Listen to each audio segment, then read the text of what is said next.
Is it time? It is time for us to do what we have been doing, and that time is every day. We'll see what happens. We'll know in a very short period of time, but it looks like it could be something that will be not good. Believe me, not good. I am a dissident. Don't move. Move. I'm saying no. Why you hear Palantir, Palantir, Palantir, Palantir? It's not going to stop. Seriously, we need to release the Epstein list. Turns off. I am not a church boy. Turns off. They're full-on vampires. They hate our beef. They hate our beef. They hate our beef because our beef is beautiful and theirs is weak. Not good. Believe me, not good.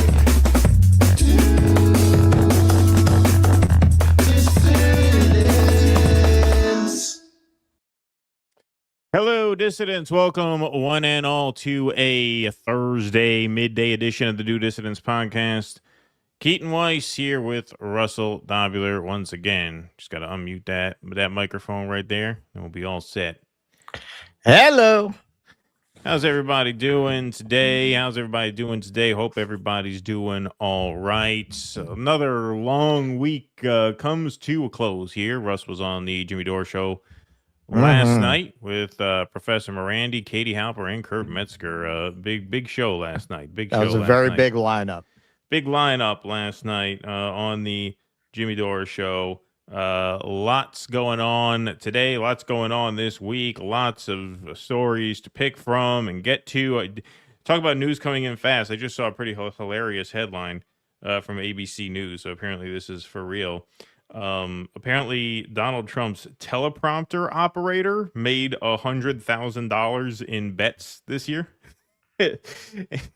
Because I guess betting on what he's going to say during his speech. Could you imagine you're operating the teleprompter then with your other hand, you got your phone out, putting in your Polymarket bets right there. Well, hey, it's nice to see a little guy get in on the grift. Normally it's just for the rich people. At least the working man. I mean, I don't know how much a teleprompter operator pays, but it can't be that much, right? I don't know if there's a union for that, but it's nice to see the working man. Get in on that. He wants in on it. Yeah, You got to give me 10% on that. Yeah, right. Exactly. So I thought we're having kid cameos. Are we having kid cameos today or no? Oh no, not on the show. I was going to do it before the show. Put them on the show because they'll probably get discovered by Disney and you can ruin their lives. Yeah, right. Yeah, exactly. Exactly. Raise a bunch of anorexic drug addicts. Yeah, that's what I want. Yeah. No, I wasn't gonna bring them on. I was gonna bring them on beforehand, but they're tied up in something. Maybe they'll come on after. And thank Russell for the presents. He sent my kids some lovely stuffed animals from Asia. So there's a camel, a rat, and a red panda. Yeah. If you put those together, you open up a portal to another dimension. Oh yeah. They'll figure that out while they play with them. Yeah, they'll probably figure that out. Yeah, kids have a way of figuring things out like they that. Do. That they adults do. It's can't. Weird. Yeah, it's like finding the string in the back of the doll you didn't know was there. Right. Yeah. Exactly. Remember that when you were a little kid, you used to take apart your dolls? And your toys, you kind of like dismantled them when you were a kid. I was very slow on that. I was like not especially curious when it came to like toys and stuff. No? No, I've always been a daydreamer. That's how I ended up doing this. You just think to yourself all the time. And eventually when you start saying things, you hope people like what you have to say. And if they do, then you're blessed with this life. Yeah. But if not, or cursed. Or cursed, depending on how you look at it. Depending on your perspective. All depends on your perspective. That's right. What do we got in here? We got who we got in here? Somebody said they thought our intro was AI. It's funny. We did our intro like right before We've had that for AI. Years. Yeah. But we made it like right before AI went mainstream. You know what I mean? Like we did it. Those are the last days where you had to do that kind of stuff manually. If we right did down it to, now, like, the it would be logo slop. design. Yeah, it would be slop now if we did it. Like if we did our logo, like one of our fans designed our logo. That's a man-made design. That's a real human art there. If we had to do it now, we would just be like, tell Chat GPT make a podcast logo look as not gay as you can. It's yet.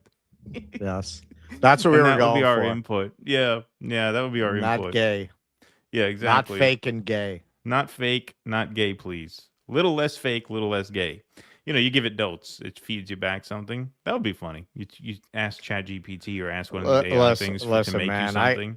I keep seeing people saying, oh, they're really overstating what it can do. And I just keep seeing it get better and better and better and better. The other night, I needed the graphic for the flock camera do's and don'ts.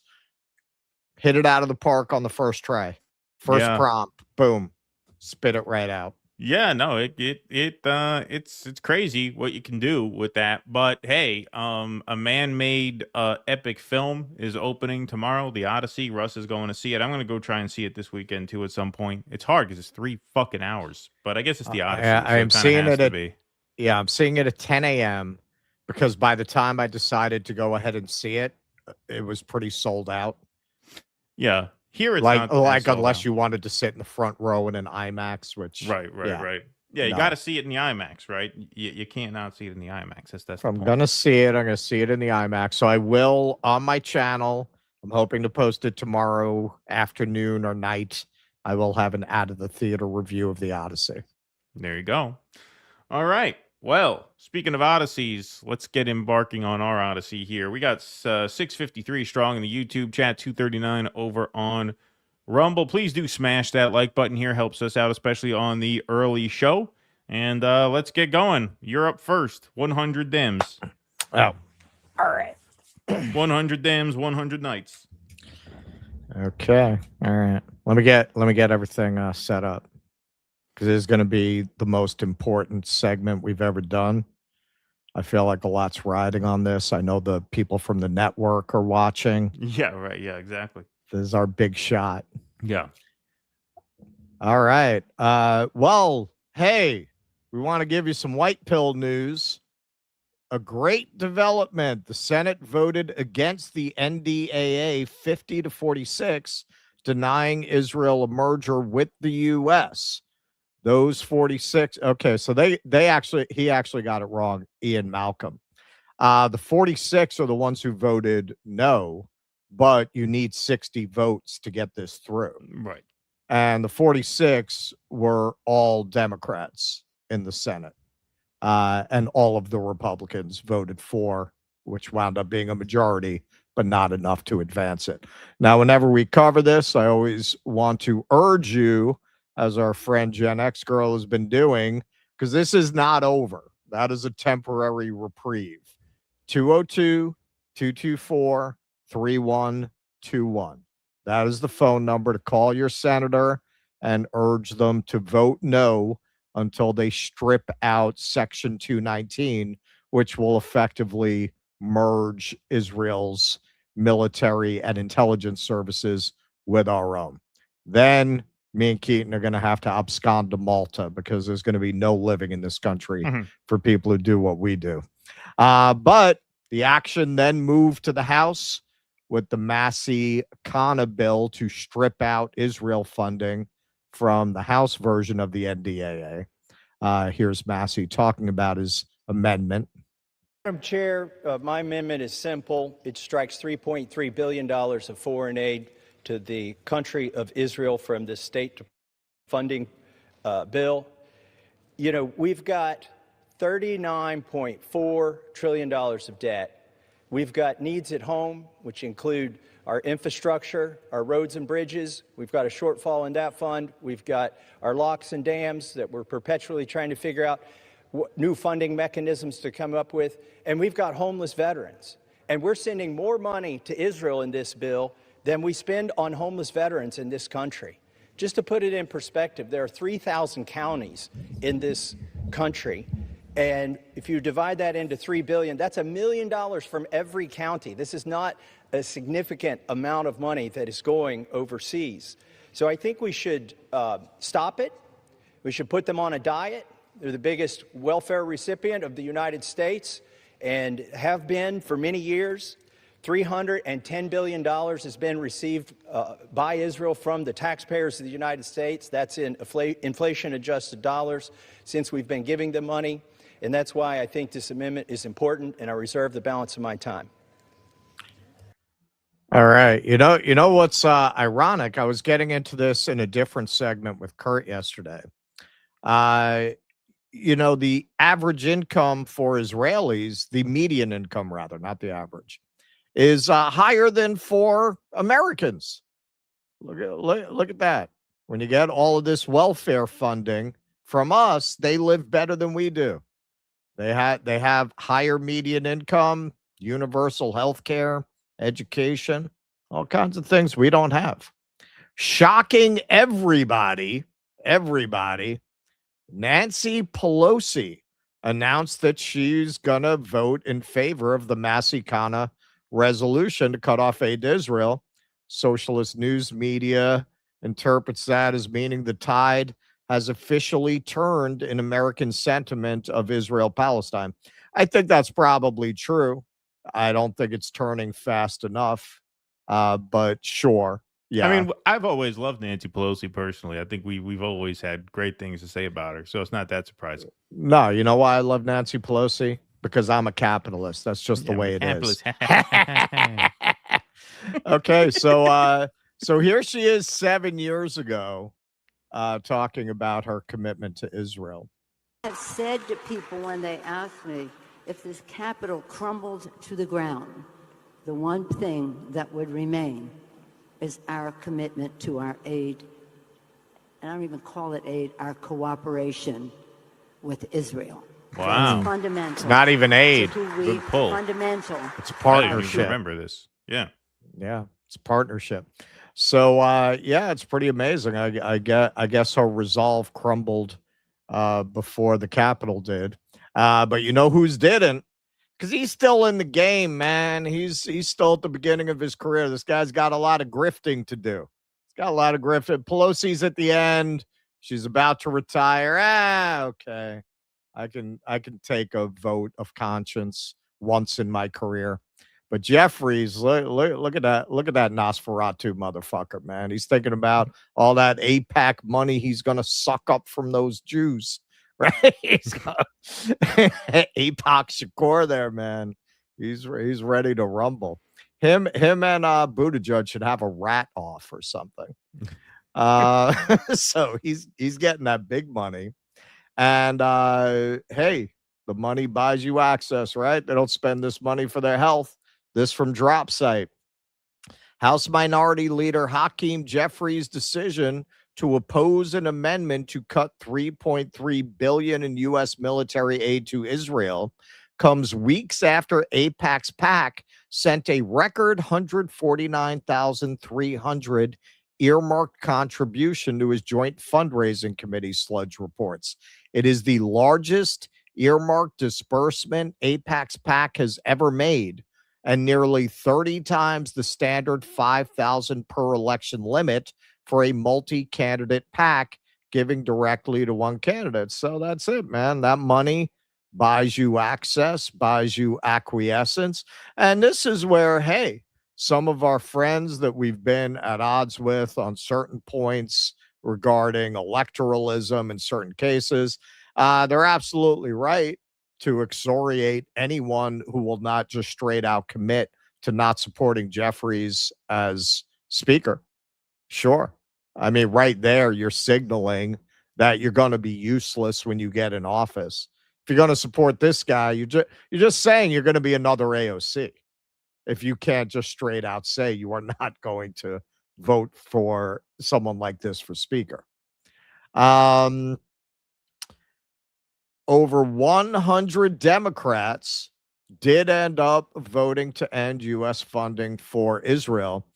Every single Republican except for Thomas Massie voted to continue the funding. That actually surprises me a little bit that you wouldn't get a few that defected from it. This from Politico. Nearly half of House Democrats voted to cut off aid to Israel Wednesday, underscoring a seismic shift in political support for the longtime U.S. ally. Look, I just want to interject here, and I said this when we were, me and Katie talked about it a little bit yesterday. This is some rotating villain shit. They did it because they know the base is revolting, and there's absolutely no way that they would win the vote. It's easy to take a vote like that when there's no way you're going to win the vote. Also, the next Politico headline to drop is going to be 100 Democrats accused of sexual assault. Well, yeah. That's going to be next. Even Nancy Pelosi, there's going to be a new AI version of that trip to the hair salon during COVID.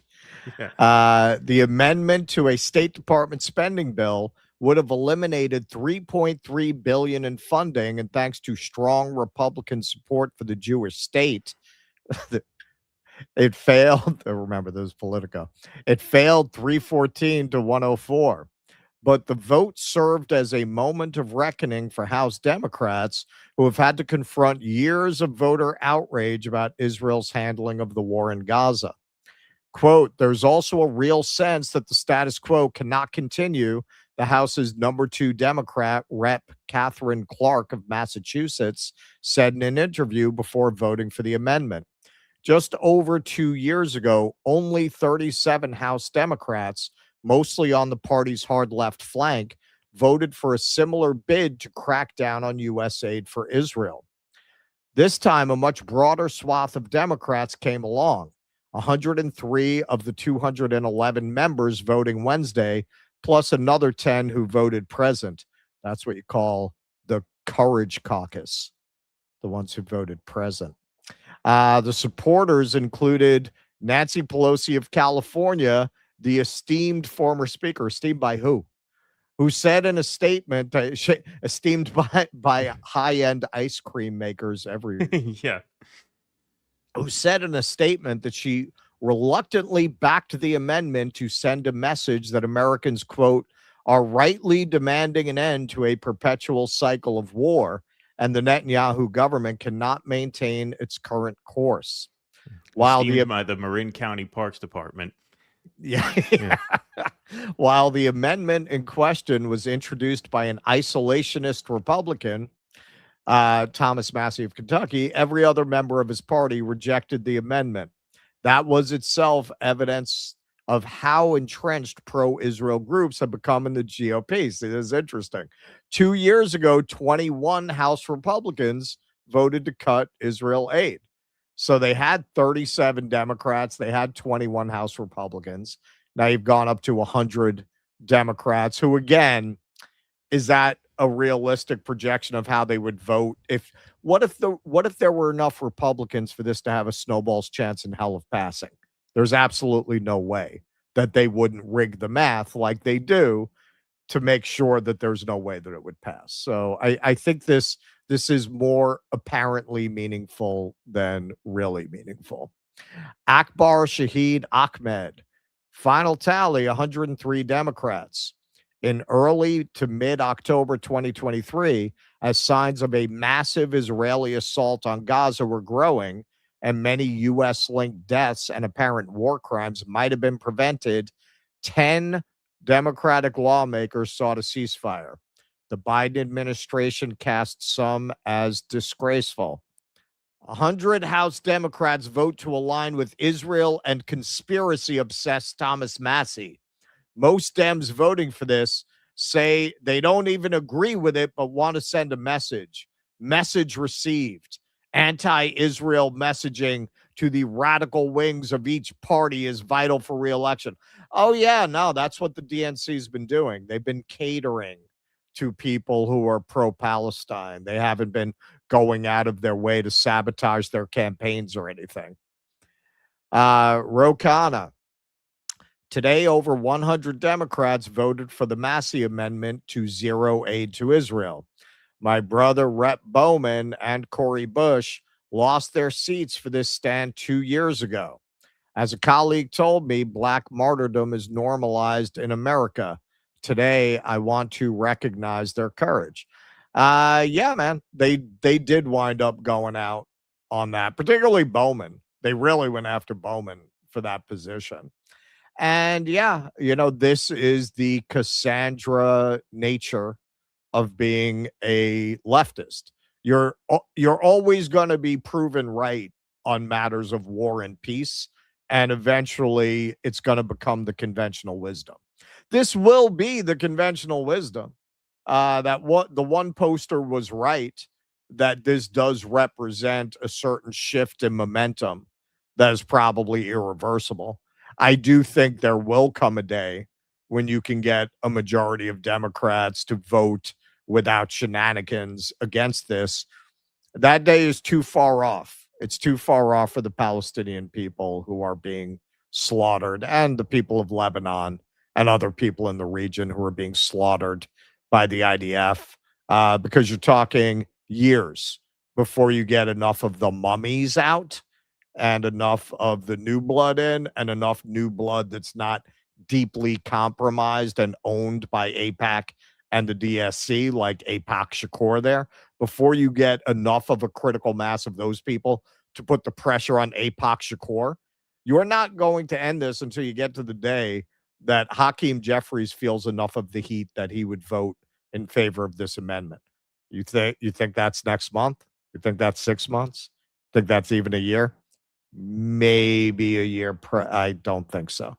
I think you're looking at years before you could get a majority of Democrats with enough Republicans siding with them to actually do something about this. And as we'll get into in another segment, part of what I think they're trying to line up is to stick J.D. Vance in there to keep it going under a more America First guise. Well, yeah, I mean, it's a barometer, right, of just how far public opinion has moved. When you remember, this was before October 7th. I mean, this was years ago. I forget exactly when this was, but remember when Pramila Jayapal she proposed some sort of resolution to denounce Israel as a racist state, and she was censured left and right. I don't know if she was formally censured, but she was shouted down. and she was forced to apologize. She wound up apologizing, yeah. And she actually kind of like voted to censure herself. I forget what the exact mechanism was, but she actually formally changed her vote on that, along with like a 400 plus seat majority. And so, you know, this is an indication of what people feel they have to say in order to remain in good standing with their voters. And that does not count for nothing. But it does not count for enough at the same time. Right. And what I've said over and over again is that the solution here is simply not going to come from within the American system. It can't. There's not enough time. You know, it's going to come from, you know, people around the world simply refusing to do business with Israel, lobbying for sanctions, boycotting, all that stuff. That's the way it's going to happen. It's not going to come from within the American system. Even if you were to at this point, you know, pass some resolution that, you know, limits aid or anything like that. The idea that we're going to entirely cut them off seems very unlikely at any point in the near future. You don't know how these next couple of election cycles are going to go, right? I mean, if you know, someone like a Vance wins in 2028, they'll have veto power. There's certainly not going to be a veto-proof majority for cutting aid to Israel. And you know, if the Democrats win, they'll find some way to rationalize maybe a limiting of aid in certain respects. You know, that'll be some sort of a band-aid, or they'll figure out why they can't do it at all. But I mean, what this does show you is just the absolute massive sea change in the public. It is a measure of public sentiment. I mean, that's what these votes ultimately are. And the ironic thing is that it was Massie's amendment, and he's the only Republican who voted for it. The only one. 100 plus Democrats did. It also just indicates that Israel is more important to the Democratic Party base than to the GOP base. I mean, none of the Republicans, except Thomas Massie, in either chamber, by the way, felt any need whatsoever to moderate on this issue at all. And I say that counts for something also. Like, you always have to look at, you know, the differences in the coalitions. That tells you where the political grounds are shifting. And it's obviously not shifting on the Republican side at all. Thomas Massie, the one guy who voted to cut off aid to Israel, the one guy who pushed for this amendment, lost his seat to an AIPAC shill. So pretty soon they'll be back down to zero. Well, they know that as long as they keep shooting immigrants in their cars, their base will tolerate Israel. Yeah, exactly. You know, they might not like it, but they don't feel strongly enough about it to vote on it. Right. Exactly. As long as they're serving enough red meat on that other front, I guess that's what the Republican Party stands for now. Yeah. AI, surveillance, immigrant bashing, and Zionism. That's a great platform. Wow. That is a hell of a platform. You could put that on a lawn sign. Yeah. In this house, we believe we believe in murdering the immigrants. Yeah. We believe Big Brother should be watching you. Should be watching you. Yeah, Big Brother. Yeah. Yeah. Flock us, no flock you. Yeah, flock us, no flock you. That's right. Exactly. That is the program. All right. You want to take some Rumble rants and some super chats? I think we'll go back to, since today we're using the old technology, why don't you just do the super chats and I'll do the Rumble rants. The super chats are in the starred column there. Oh, okay. Kicking it old school. Yeah, old school today. All right. Brian Weisskopf. Excellent Jimmy Dore show last night, Russ. Thank you. Thank you very much. Brian Weisskopf. Basil stealing communist. That's the best segment. I talked about that with Kurt. So that came up. Yeah. Yeah, because Trump shared Michael Savage's video that the socialists should be deported. Yeah. Me shoot skeet. Super sticker. Thank you.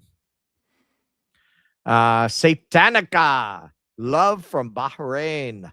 Not sure if you guys noticed, but the last stream recording cuts off a little after the 2-hour mark. Yeah, that's why we're using that. Well, that's why we're using this technology today, because our streaming through Rumble Studio to YouTube got messed up last time. So this time we're just circumventing that, so that does not happen again. But the full stream from last show is on Rumble. It's also on the podcast player. Oh, yeah, I wanted to mention that. So for those listening on the podcast, yes, we know that the Lindsey Graham episode was a couple days late. We kept uploading it, and it kept disappearing without any explanation from Spotify as to why. So we assumed it was a technical error, only to find out that there was some copyright issue with some of the music in one of the clips. And apparently they sent us an email about it, but it went to our spam. I didn't think to check. We never get any emails from Spotify, and there was no notification in the Spotify back end that there was any issue at all with it. It simply was not showing up. So we were a little lost as to like why the hell this one episode just refuses to appear in the feed. But once we figured that out, we uploaded that. So the podcast feed is a little behind, although this episode will be on time. So we put out the Graham episode on Wednesday. We put out Tuesday's episode this morning. And then today's episode will be tomorrow. So we'll be all caught up if you're on Spotify. But no, don't worry. We did not leave Spotify. We're not doing the audio show anymore. All right. Heavy snack. I live in the tiny town of Taylor, Texas, where city council and a local judge blocked a deed to a public park and put in a data center. Check out the historically large Samsung plant we have here too. I read about that. Got to come to New York. We banned them for a year. We banned them. Yep. Comrade Cranky, Israel first, Americans are traitors. We know who you are. Right. Well, we can tell from how they voted in these Senate and House elections. Vienticus Prime, everything's a scam, everything's a lie, everything's hypocrisy, and so you don't comply. Thanks, Vienticus. Vienticus says, we got a delay on Jewria law being implemented by the Zyoligarchy. Wonder how long it'll last. Thanks, Vienticus. Gina and Heidi, Hegseth, Rubio, and Vance pledged to have wild gay sex in honor of Lindsey Graham. Thank you. Nocturnal Human, I got $666 in the bank, $665 now, LOL. Well, thank you. Thank you for that contribution, my friend. Oh, so you guys met up then, says Vienticus. Russ has got something new to read on the toilet then? No, we didn't. No, he mailed it to me. Yeah, mailed it. Yeah, he mailed it. He sent it in the mail. I didn't go. At least for now, the post office still functions. Still works. At Stoop Sign, selling a Swift Kelsey condom for $30K. What the fuck? What kind of a twisted freak are you? $10K, not $1 more. Okay, $15K, but that's it. Sure, if it's well used, we could talk. Good one. The great Jeremy Scahill pressed Connor real hard on last Drop Site podcast. Very good interview. Yeah, well, Russ and Katie covered that on Jimmy's show yesterday. So that segment should be clipped to you. It's clipped for Rumble already, but it should be clipped for YouTube sometime today, I'd imagine. Just like the Pelosi vote OPSEC to keep transient Dems in the fold, the Republicans voting for the Israel welfare did so knowing they wouldn't win anyway, but are keeping the goy cheerleading. Well, thank you for that. Ugly old broad says stuff. Look, I mean, my congressman here, is he still my congressman? I moved. I don't even know. I think he's still my congressman. Paul Tonko. He voted to cut aid to Israel. And, his statement was, yeah, we're not going to support a country that's, doing this. Look, I mean, I think that, if they vote that way and they realize that there's political fruits to bear, then it's more likely that they'll vote that way again. Right. I mean, that's kind of the only way you can look at that. It goes to what Russ and Katie were talking about last night. Like, if you hold out for leverage and then they do what you want, do you deny them a vote? Because then they're less likely to do it again. You know what I mean? Why would they? Right. It's a lot easier to do the wrong thing on Israel than it is to do the right thing. A lot easier. And then if you do the right thing and you have a bunch of fucking keyboard warrior freaks come after you because you didn't do the other right thing, or you didn't do it the right way, or you're not running as a fucking, on the Marxist party line or some bullshit. Like, right. Why would you not just look at these people and go, fuck this shit? Right. Exactly. Right. It's easier for them to just do what they've been doing until now. Yeah, exactly. All right. Let's move right on along here. All right. This is another piece of potentially good news, I think. What's going on here? This. Okay. Sorry. Got that. All right. Let me make sure I got this. All right. Cool. All right. A piece of potentially good news here. I have to see how this goes, of course. But Mahmoud Khalil sues senior Trump officials under the KKK Act. Khalil is also suing some of the biggest conservative groups targeting pro-Palestinian activists. Mahmoud Khalil, who was detained for helping lead pro-Palestine protests at Columbia University and still faces deportation threats, is suing the Trump administration under the KKK Act of 1871. Khalil filed the lawsuit against senior administration officials in addition to right-wing Zionist organizations in federal court Tuesday, alleging that the administration conspired with these groups in a campaign of intimidation, arrests, and deportations against pro-Palestine activists, including himself. The 131-page lawsuit names multiple administration officials, including Secretary of State Marco Rubio, White House Deputy Chief of Staff Stephen Miller, Acting Attorney General Todd Blanche, Secretary of Homeland Security Mark Wayne Mullen, and Mullen's predecessor, Kristi Noem. She should be getting some money in the divorce. I think her husband is divorcing, although I don't know if she'll be getting money or giving money. Yeah, well, you remember he was the guy with the fake tit fetish or whatever he had, that thing? Yeah, right. Yeah, exactly. So she's I don't think he gets money in a situation like that. Yeah, that's true. That's true. So maybe she'll get a windfall. She can help pay for this lawsuit. It also names the Heritage Foundation. Jesus, you're married to Kristi Noem. You don't get enough fake tits. Yeah, exactly. It also names the Heritage Foundation, Canary Mission, and Betar, among other right-wing and Zionist groups. Okay, so the Heritage Foundation was the author of the Project Esther, which we did a segment on way back when, which outlines efforts to crack down on pro-Palestine protesters and organizers and organizations.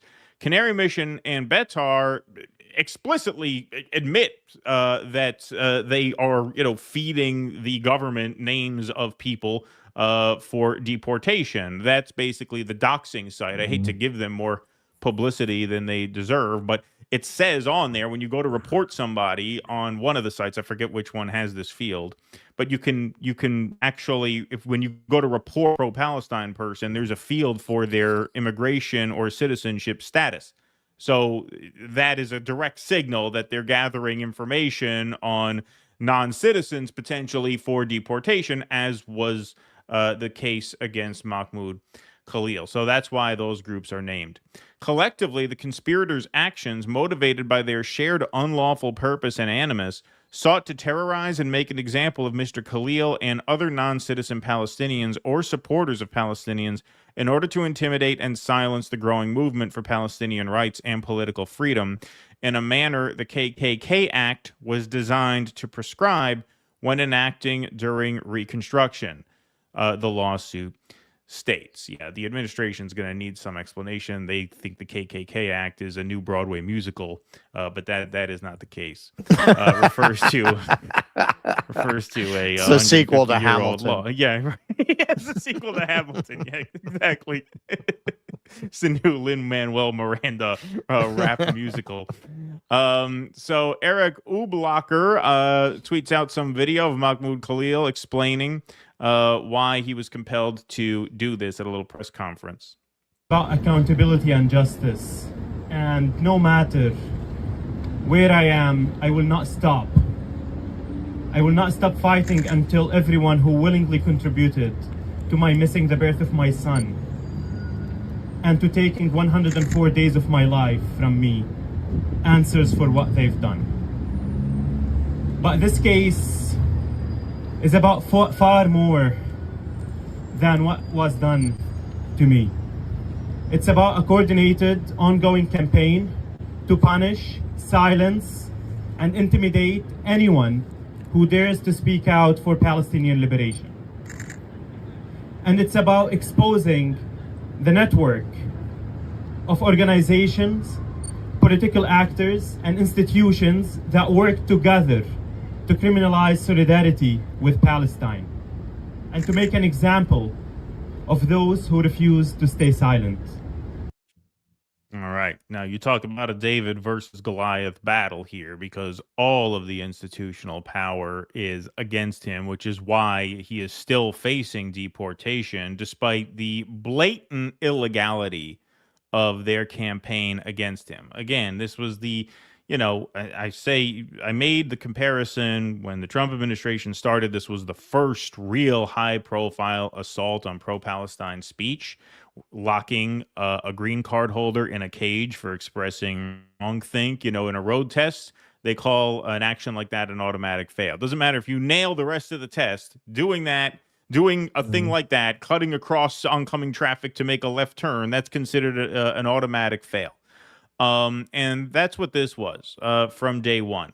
Now, in terms of the legality of this, I'm no lawyer here, but we'll go over briefly what the terms of this story are. So the Ku Klux Klan Act made it a federal crime to deny any group or individual any of the rights, privileges, or immunities or protection named in the Constitution. So in other words, if you interfere with someone's ability to practice any constitutionally granted rights, that is a crime under the Ku Klux Klan Act. And this was passed because after the Emancipation Proclamation and the end of the Civil War, you still had vigilante groups like the Ku Klux Klan terrorizing free black people in the South, interfering with the rights that they now had as free men. So that's what the KKK Act was. Now, what the government has pointed to time and again as it pertains to the Mahmoud Khalil case is this carve-out. Law from the 1950s may play role in Columbia University student deportation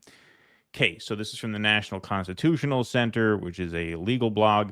In a notice to appear document published by the Washington Post on Wednesday, the government argues it has the power to revoke Khalil's legal permanent resident status under the Immigration and Naturalization Act of 1952, or INA. Also known as the McCarran-Walter Act, the INA combined various immigration laws and provisions into one act and barred immigrants to the United States who advocated the economic, international, and governmental doctrines of world communism. Wow, some things change, some things stay the same, right? Several provisions from the INA may likely come into play in the Khalil case. One section of the law says that an alien whose presence or activities in the United States the Secretary of State has reasonable ground to believe would have potentially serious adverse foreign policy consequences for the United States is deportable. In the notice to appear document, Secretary of State Marco Rubio determined that Khalil's presence or activities in the United States, quote, would have serious adverse foreign policy consequences for the United States. Now, that seems pretty flimsy as it is. However, it gets even flimsier. The INA also has an exemption that prohibits an alien's removal because of the alien's past, current, or expected beliefs, statements, or associations, if such beliefs, statements, or associations would be lawful within the United States. Don't forget, Mahmoud Khalil has been charged with no crime. Right? He has not been charged with providing material support to a terrorist group or anything like that. No acts of violence in the United States, obviously. No financial crimes, nothing. They basically said your presence here subverts United States foreign policy. However, the only actions he's taken that would, quote, subvert foreign policy are actions protected under the law, as this passage just says. And that is an exemption. Basically, that you can't just deport someone who's here legally for practicing rights that are guaranteed under the First Amendment. The law allows government to proceed with deportation if the Secretary of State personally determines that the alien's admission would compromise a compelling United States foreign policy interest. This part of the INA was not cited in the notice to appear document. Well, because it seems like he qualifies for that exemption, because if all he's doing is expressing an opinion, that is protected act under the First Amendment. He is a legal permanent resident. Like, what the government is basically saying here is that anyone not born in this country does not have First Amendment rights. If you were not born here, then you are never free to speak your mind, because if what you say runs afoul of people in power's foreign policy objectives, then they can get rid of you, even if all you're doing is speaking against them, which is a constitutionally protected act. So apply that same standard to Mr. Jordan Peterson here, who in April 14th, 2023 tweets, "Surprise! Some of the billions showered upon the corrupt Ukraine have been embezzled by criminals." So under President Joe Biden, who was in office in 2023, who was determined to see this Ukraine war through to the end and fund Ukraine as much as it took to defeat Russia, could you not tell Jordan Peterson that as a Canadian, his being here tweeting shit like this compromises the foreign policy objectives of the United States? So we're going to throw him in an ICE jail and deport him back to Canada. Under the logic that the government is espousing to go after Mahmoud Khalil, Joe Biden would have been justified in treating Jordan Peterson the exact same way. Now, of course, I would be 100% against that, just as I'm 100% against this. And so this case is an absolute disgrace. It seems like the law is very squarely on Mahmoud Khalil's side. They did this to make an example of anyone who is an immigrant, even if you're a permanent legal resident, even if you have a family here, even if you have every right to call this country your permanent home.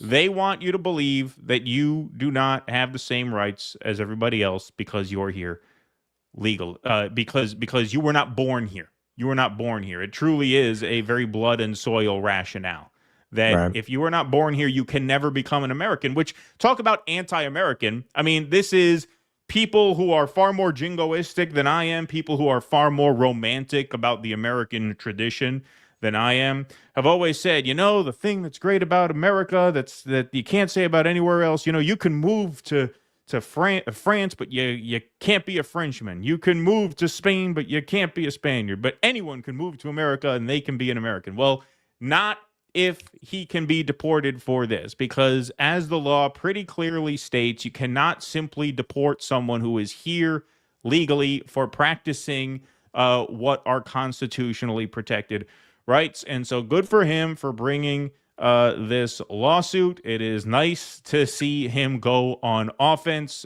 in the legal realm, of course, and we will see what happens here. But, I have maintained from the beginning he's got a right to be here. I want what's best for him.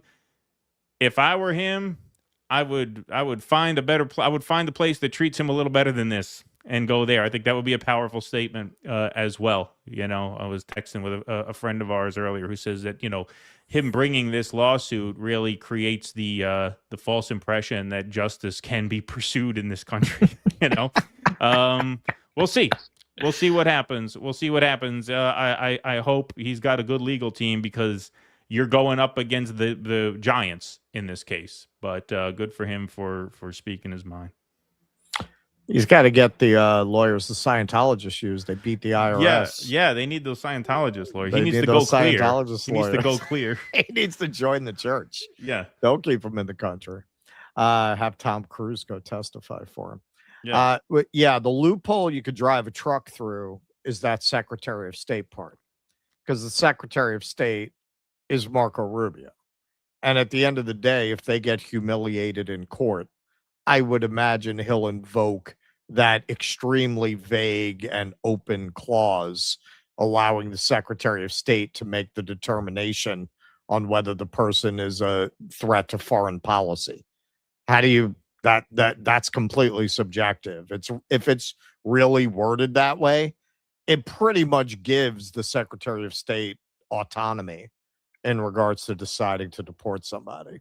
I don't see how you get around that if that's indeed the phrasing of the statute. Now, up to that point, everything that you described, the administration's been losing in court on all of these cases, and they will probably lose here. My question is, these vindictive assholes, they're still going after Abrego Garcia, even after court defeat. If there really is a pull in case of emergency cord like that in the statute, yeah, knowing them, that's what they'll do. He could win all these court cases, and if Rubio can just wave a magic wand and deport him, that's what they'll do.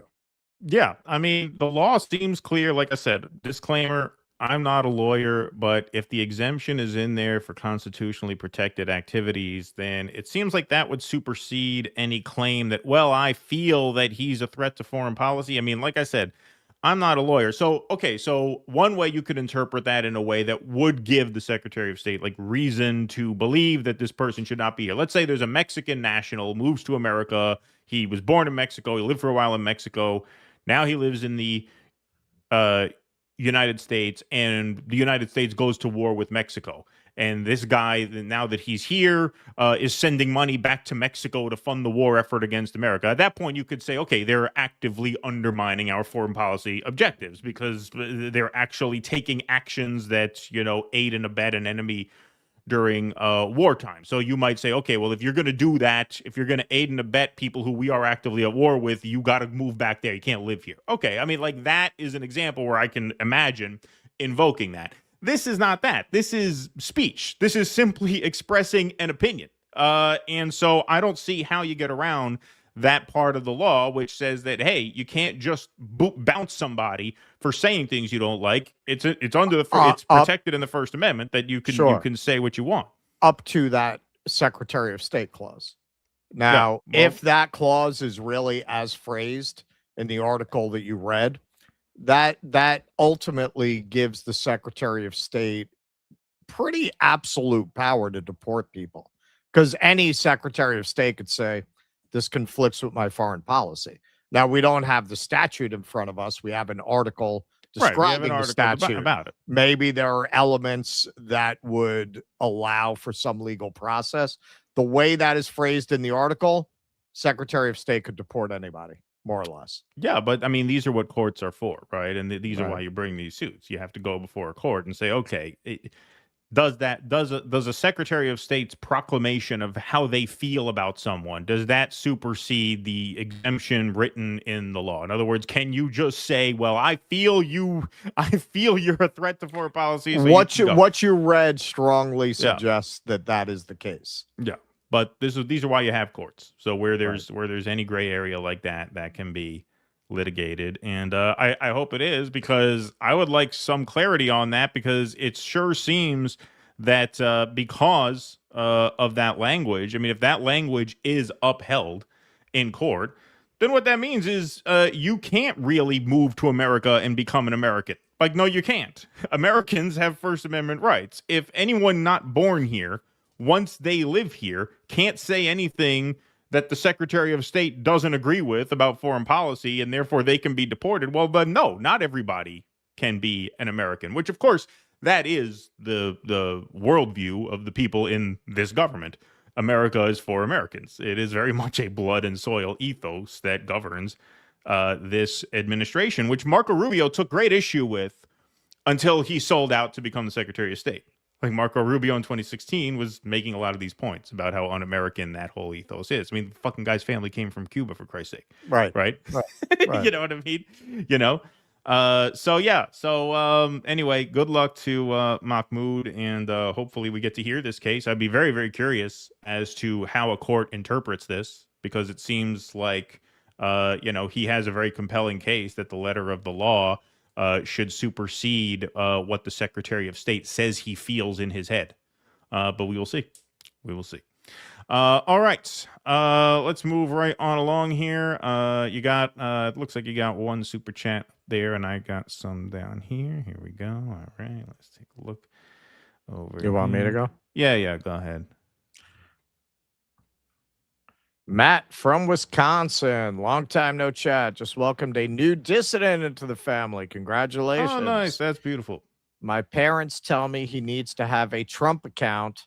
I can't get past the name. Oh, yeah, the savings account. The savings account. I saw some debate about this on whether, like, for every birth they automatically have one, whether you want it or not, or something. Is that right? Yeah, that's crazy. That's crazy. I did see something about that. But hey, congrats, man, from Wisconsin. Mazel tov, as we say.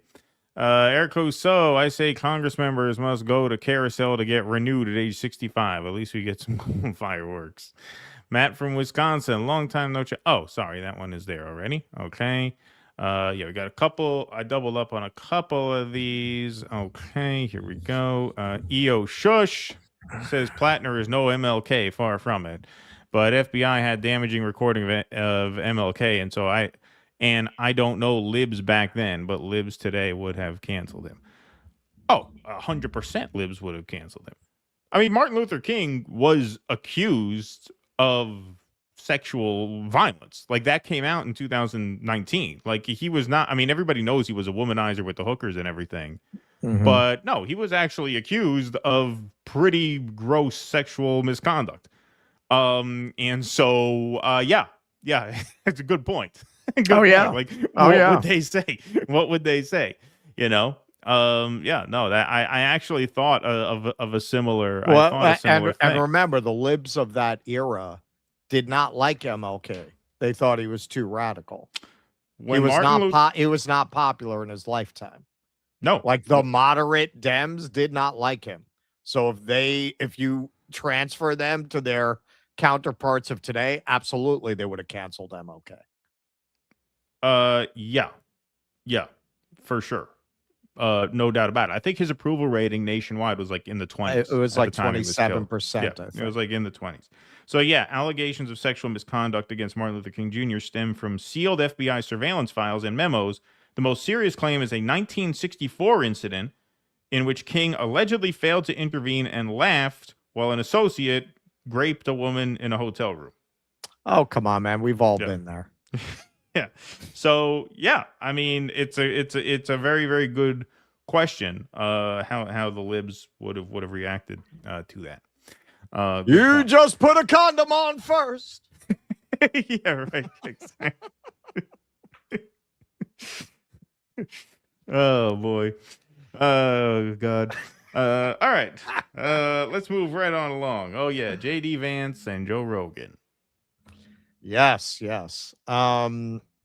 Okay, so Vance went on the Joe Rogan show. Long one, man, 3 hours. About 2 hours and 15 minutes of it is talking about UFC fighting.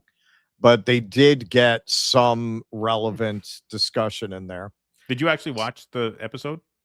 I watched some of it. Okay. And they were both really tickled pink about having had a UFC fight on the South Lawn of the White House. Yeah, it was really awesome. They spent a lot of time on that.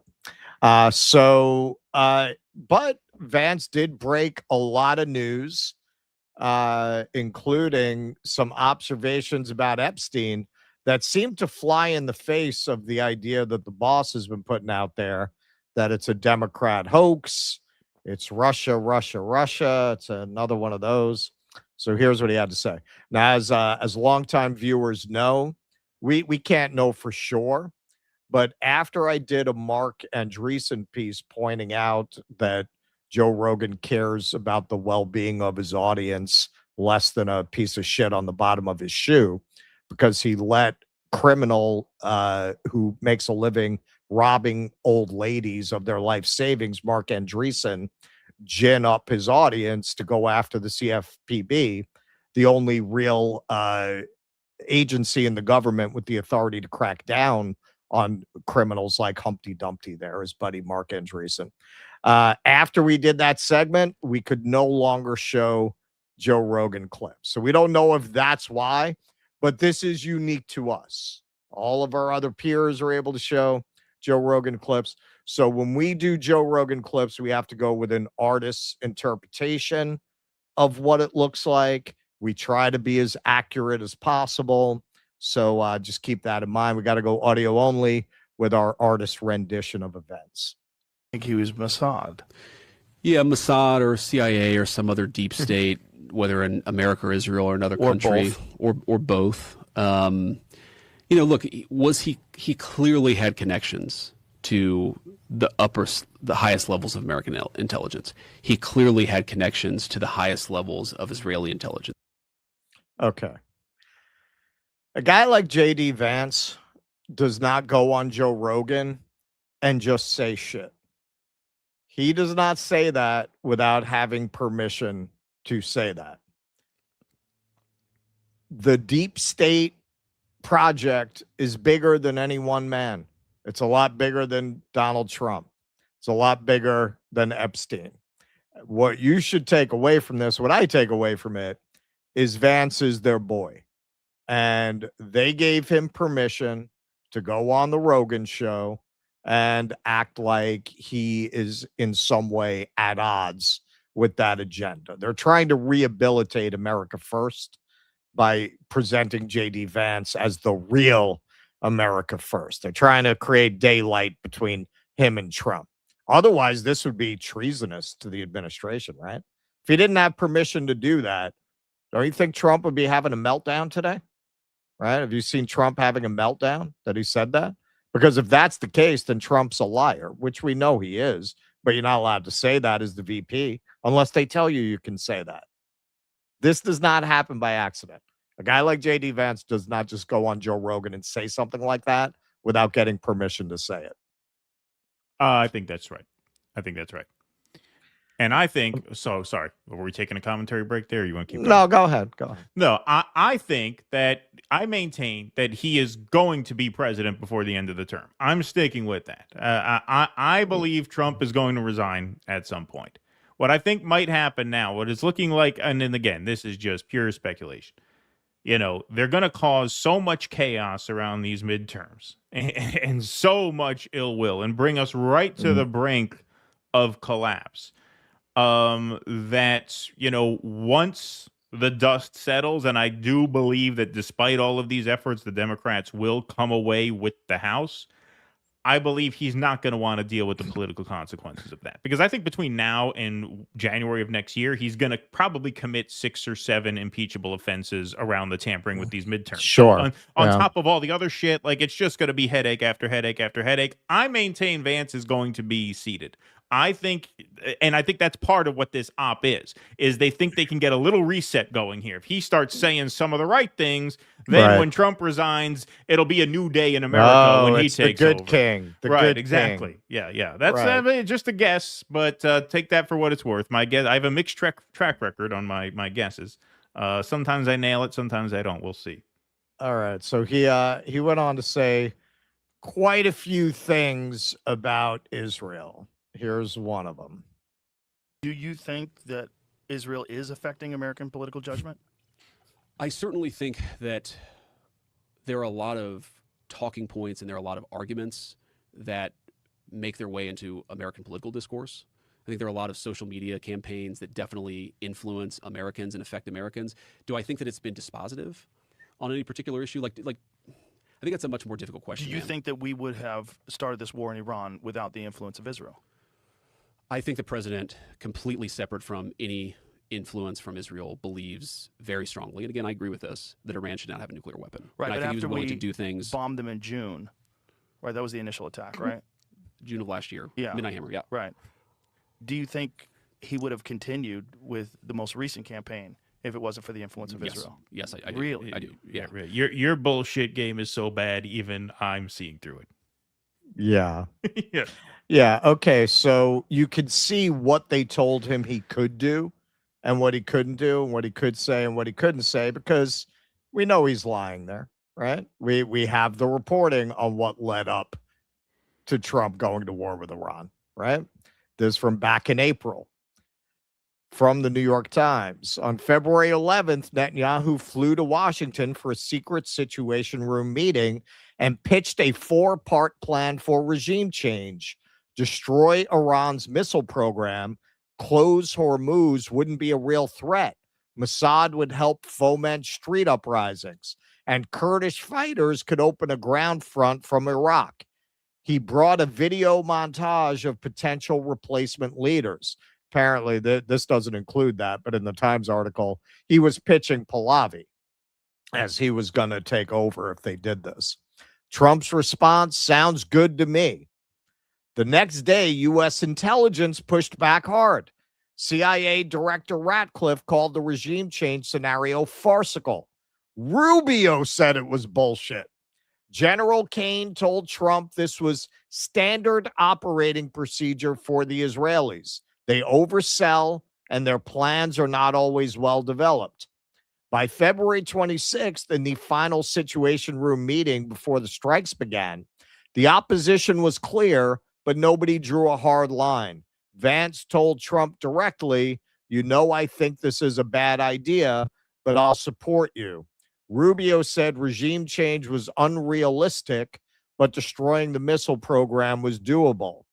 Hegseth was the biggest proponent of action. No surprise there. Military leadership flagged depleted munitions and the Hormuz threat, but stopped short of opposing. Treasury and DNI Gabbard were absent from the room entirely.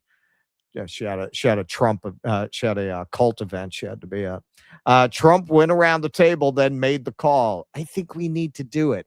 The strikes began 2 days later. No, yeah, he would have totally done that without Netanyahu feeding him a line of bullshit that J.D. Vance himself knew was a line of bullshit and tried to impress on Trump was a line of bullshit. So this is where he was told he couldn't go, right? If you're really going to establish daylight with Israel, where you really want to go is, they walked us into this war. Rubio, in one of the greatest Freudian slips in the history of politics, said as much. He said we had to go because the Israelis were forcing our hand. He said it straight out and then denied that he meant what he said. All right, so he keeps kind of hitting this, trying to show distance with Israel without actually commenting in a negative light on anything that really matters. Those Israelis, they do their influence games, but he won't actually call them out on this. That tells you this is an op. Beyond a shadow of a doubt that there have been people within the Israeli government who are trying to actually shift us away from that policy because they want to continue the military campaign. And by the way, there are people within their government that I love, I have good relationships with. I hope, and I don't think that they're part of this. I mean, the ambassador of Israel to the United States, I think, is actually a really good guy. Obviously, he cares about Israel first. I care about America first. But there are some people within their system we know beyond a shadow of a doubt who are manipulating and trying to change American public opinion to keep the war going on indefinitely. Again, not towards any objective, but just indefinitely. All right. So what are they setting you up? What are they setting you up for? The good Israelis and the bad Israelis. All right. We just have to align with the good Israelis and minimize the influence of the bad Israelis. But the question that we should just completely defund and not be supporting the Israelis is massaging you out of looking at it in that way. Now, in this next segment, just so you understand what he's talking about, Time magazine published, if you want to call it an expose, about Brad Parscale, who is actually registered as a foreign agent. This is Scott Jennings' boss. The radio network that he's in charge of is Platform Scott Jennings' show. Or the strategic something, right? He's not technically the head, the strategic whatever. He's got some title. The strategic officer, something like that. But he's a registered foreign agent.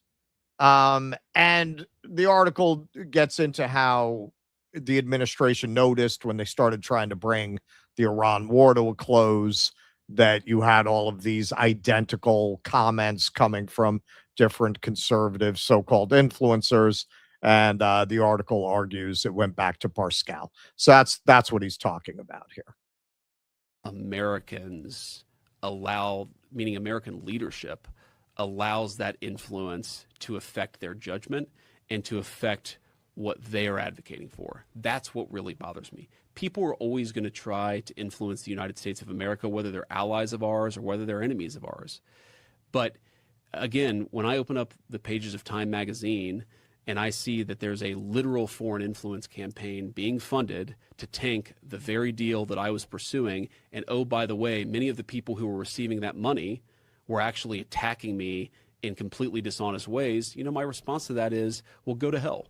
I'm going to do what I have to do for the American people. I represent Americans first. All right. So look, I showed you less than 3 minutes of clips. What is he trying to get across? He's America first. They're Israel first. I'm America first. In 4 clips I showed you, short clips, he draws attention to himself as America first twice in those 4 clips. Less than 3 minutes of footage. That was the mission. He was told to go on Joe Rogan and without calling out Trump, without questioning the underpinnings of our foreign policy, create the impression of meaningful distance between yourself and the administration, as if Trump betrayed America first, but you can't say that, but imply it by presenting yourself as real America first. You've got professional oligarch nut gobbler Joe Rogan, naturally is the person that they would send him to give him a nice soapy hand job, nice softball interview disguised as a tough interview because he asked him about a general who started talking about how Jesus wanted them to go to Iran. He really gave it to Vance. And then some people don't like to hear this. Tucker Carlson, man. Why is Tucker Carlson? He supposedly he's leaving the Republican Party, but he keeps gassing up J.D. Vance. So he just went and doubled down on it. He went on with the Hodge twins, is what he said. Is J.D. Vance America First? Is he the answer for the Republican Party? I mean, this is, I think, publicly known, but I advocated very aggressively for J.D. Vance, both to get Trump's endorsement when he ran for Senate and for VP in the summer of 2024. And so, I mean, my views on J.D. Vance as a man, I think couldn't be clearer. I think he's a very decent person who loves the country, who has the right values and has pretty much the right ideas. I mean, I disagree with him on some things, but do you think he can put America first? I agree. Can anybody? And at this point in a political party that is dominated by Trump, I can't believe I'm saying this because I've always liked Trump and I still like Trump. But the truth is, I still like Trump. It's impossible to say the Republican Party, Trump's Republican Party, MAGA, is acting on behalf of the United States. It's acting on behalf of Israel.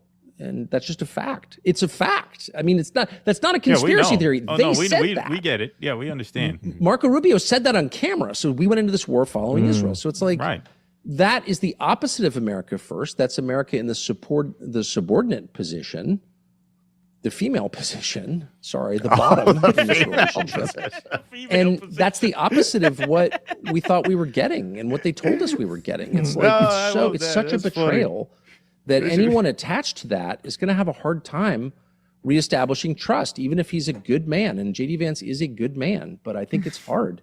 It's like, you're part of that.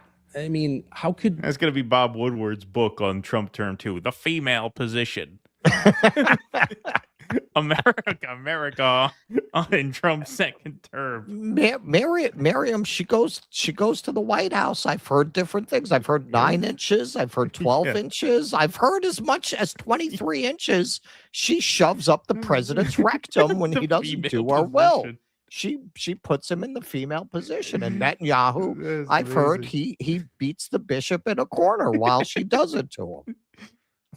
You betrayed us, and it's the betrayal that makes it so bitter for people like me and maybe you who voted for Trump, and I campaigned for and with him. It's like, really? We really believe that you were going to at least try, and in the end, it's all about cryptocurrency scams and wars for Israel? I mean, I can't believe you did that. Hiding the Epstein stuff? Yelling at anyone who asked questions about the Butler shooting? Are you kidding? I'm an adult. I'm from this country. No offense, but that's some homo I own shit. This government. I own exactly as much of the government as you do because we're both citizens. How dare you speak to me the way you work for me? Like, that's how I personally feel about it. Like, I'm outraged that someone I supported would do something like this, would betray the country and his own voters. And then I'm not loyal. So who's his vice president? I am loyal. Who's my whole life president? is marked by loyalty. I'm married to my high school girlfriend. I believe in loyalty, okay? You're disloyal. My dad you sold was out the in country the to a CIA, foreign nation. Oops. It's just too much. So, and I don't think I'm alone in feeling this way. And so anybody attached to that is going to have a pretty tough time. And by the way, I think it's really clear that Trump is for Rubio because Trump's donors are for Rubio. They're not for Vance. They know J.D. Vance would never have regime changed. Kill the Ayatollah? You killed the Ayatollah? Are you joking? All right. So if you look at what he's presenting, it's on message with what J.D. Vance is presenting. He's the good MAGA, and Trump is the bad MAGA. Now, Vance is the vice president still, so he can't say it that way, but he's strongly suggesting it. He keeps intoning, yes, I'm America first. I'm America first. So what does that mean? Trump's not, right? And Tucker is more free because he's not the vice president to just frame it that way. But hey, Tucker Carlson visited Nicaragua in college during the Contra affair, quote, to get involved in the war and support the side that was right. You know, like you do in college if you're not in the CIA, just kind of show up in this hotly contested region to help out.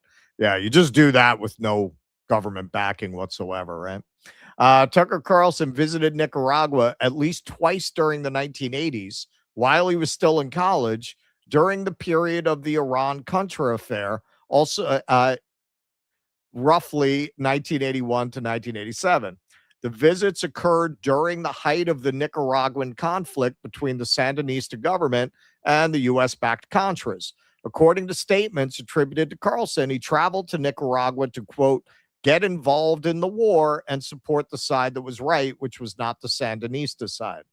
In an unaired 2005 interview and a 2017 interview, he indicated his intention was to support the Contras, the counter-revolutionary forces opposing the Sandinista government. Now, just to pause for a second, how would you do that if you were not acting as an agent of the government?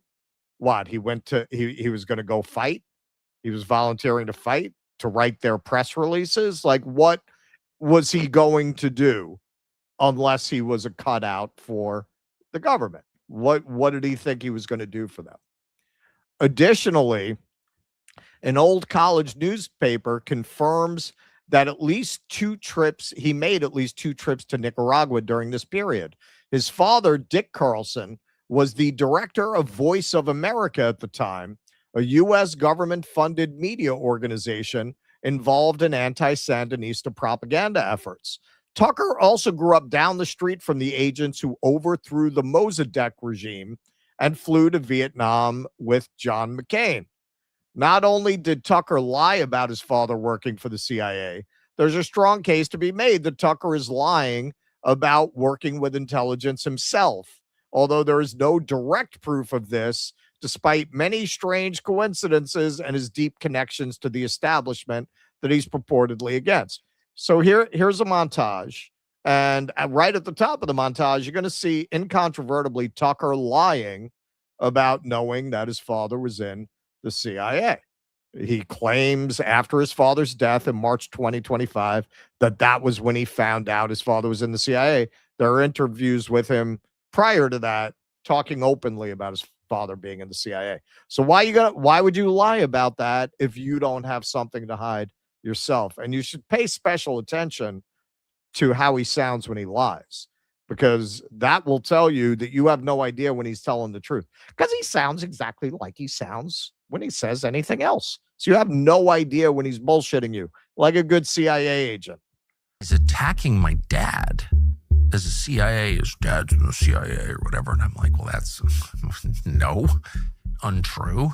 Then my father dies, and I learn, actually, yeah, was involved in that world. I was completely shocked by it. So no one has to believe me, but that's just a fact. Right. This was in March of this year. And so when I applied to CIA, just a fact. And I've taken a lot of crap, including from Putin, like, oh, you're from a CIA family. Well, yeah, obviously my father worked in conjunction with CIA. I mean, that's what that is.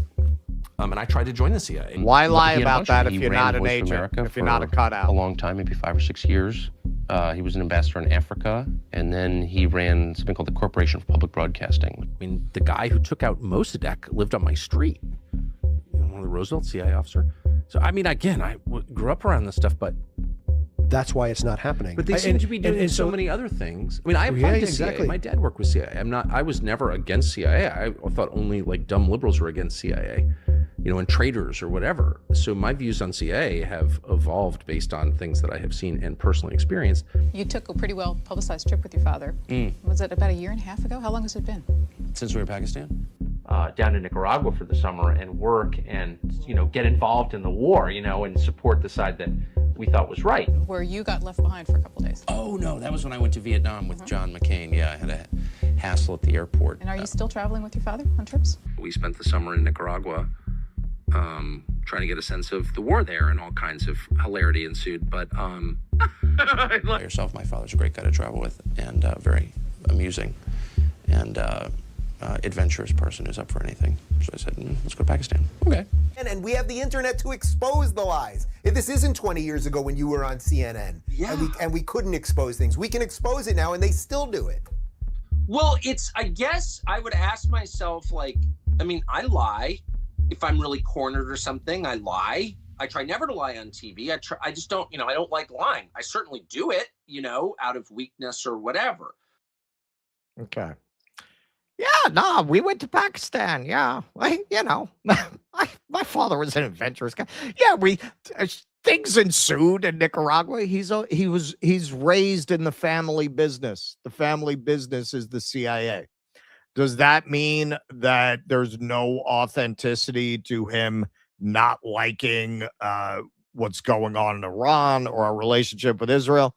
Well, Gloria Steinem and some of the other ostensible liberals over the years who have worked for the CIA have described a kind of split within the intelligence services between more cultured, more Rockefeller Republican intelligence services type, people who like Charlie Mingus, who are in the CIA, and then the savages, right, who just want war and hegemony.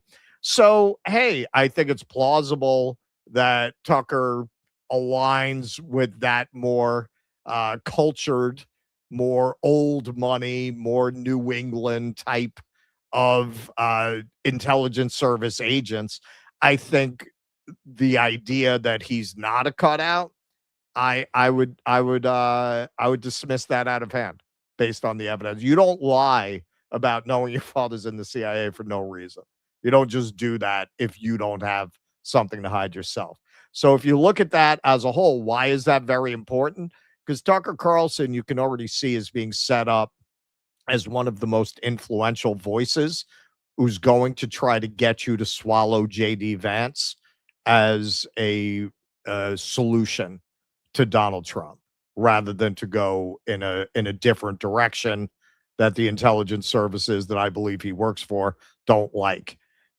Is Rogan directly working for the intelligence services? He's so dumb. I don't think they need to impose intelligence on him.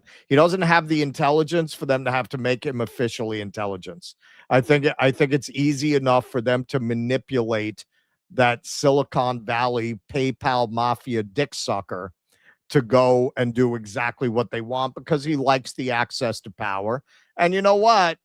I always say this.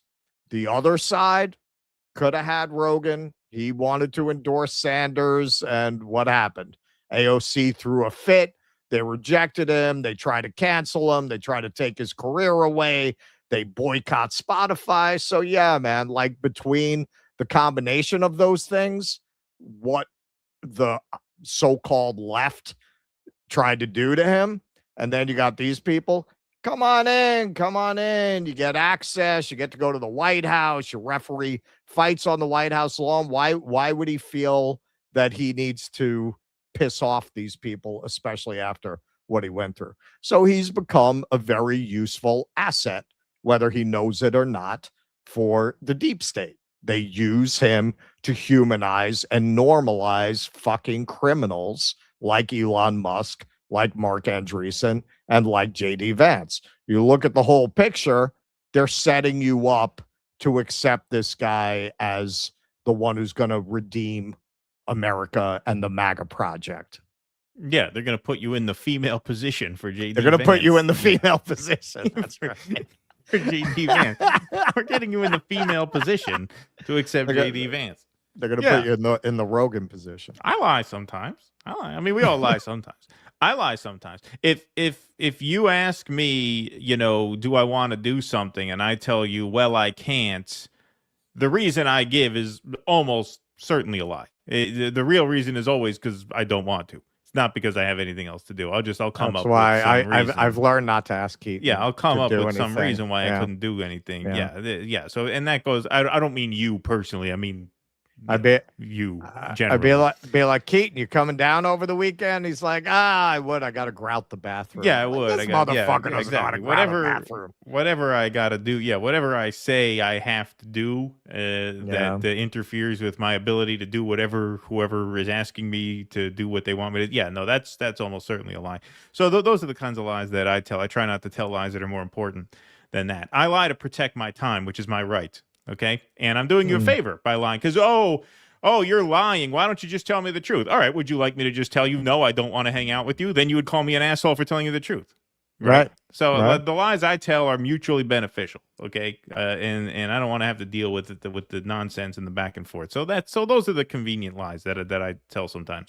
But yeah, no, I try not to lie in any more substantial way than that, where Tucker admits, I guess sometimes he does. But no, look, obviously this is all to sanitize JD Vance. You could see that as soon as JD Vance started going out and talking about this MOU. That's why they put him in the position to negotiate it. It was partly because you send the VP to do the dirty work, but it's also because. Look, I sincerely do believe, I don't think Trump is going to finish this term. I believe he's going to resign. I believe that if I had to guess what's going to happen now is what if you really try to subvert the midterms but lose anyway? And you have a January 6th type situation. I'm not saying that's going to happen, but some chaotic shit goes down and you come out of it on the other side of a Democratic majority that's just going to impeach you time after time after time. Do I think he's going to stick around for that? I honestly don't. And I honestly don't think it is in the deep state's interests to let him finish this term because J.D. Vance is the Palantir PayPal guy, right? He's the one who can smooth this over and then potentially serve 2 terms on top of 2 years. Like he can theoretically be president for 10 years and just do the whole thing. Trump is the geezer that they had to live with for as long as they did. And I believe he is going to resign. If not for political reasons, he'll be sick or something. But I think for political reasons, he's not really going to be up for it. That's just my guess. And so, yeah, of course, they're going to try and grease the skids and make it seem like that transition is going to represent a real change. Yeah. When I'm sorry, like... Fool me once, shame on me. Fool me twice, shame on you. This Iran war was the last chance for anyone to salvage any credibility that they had coming in. That goes for Vance. That goes for Gabbard. That goes for Joe Kent, who did the right thing when he had to, which is, fuck this, I'm out. That's a guy, whether you like him or not, whether you agree with him or not, that's a guy who has credibility because he did what he had to do at that point, which is say, I'm not going to be attached to this in any way. Because this is going to go one way, the wrong way. And anybody who didn't do that, their credibility is forever tainted. And so, I have seen this from minute one, and I think obviously this is a continuation of it. Oh, we botched the release of the Epstein files. Oh, golly. Come on. Right. He apologized. Are you kidding? Are you kidding? These people have showed you what they stand for. They showed you they stand for everything they claim to stand against. War, censorship, surveillance, AI, right? These are supposed to be the salt of the earth people. Trump, a big part of Trump's appeal, our friend Anish Shivani wrote about this and talked about this for 10 years, is that he's a builder. He builds things. He lives in an analog world, right? He builds buildings. He hires people to work with their hands and actually labor for wages. What are we getting now? Now Trump's big thing is fucking data centers. New York folded to communist China for not. Who works in these? Nobody. They're fucking computer warehouses. So they stand for everything that they said they stand against. Are you really going to fall for it again? Are you really actually going to be like, yeah, no, I believe J.D. Vance is going to put America first? It's absurd. It's absolutely ludicrous. All right, so this is my answer. Yes. I think this is a pretty good pitch and a pretty good play because Look what they're doing to Abdul El-Sayed in Michigan. When they saw that they could get away with this with Graham Plattner, they went all the way back to their comfort zone.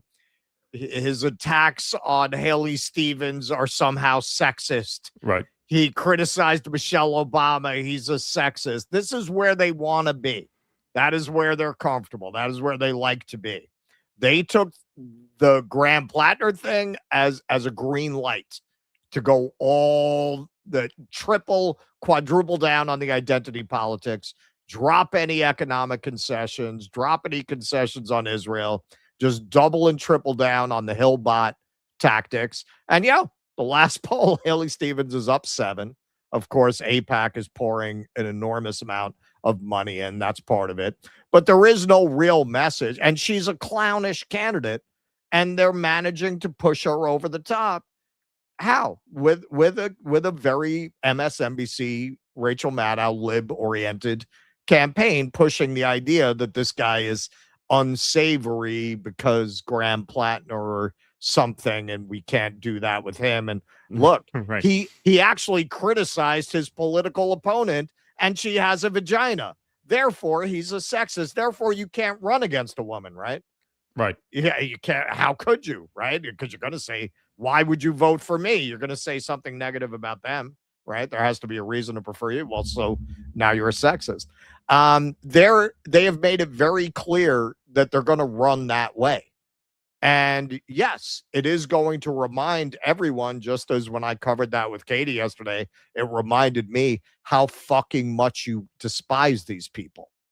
And if JD Vance plays it like that and they run that way, yeah, he could totally win.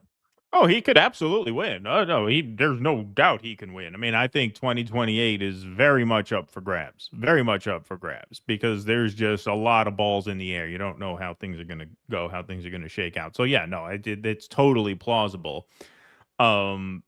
If though, and this is why I still lean in the no direction.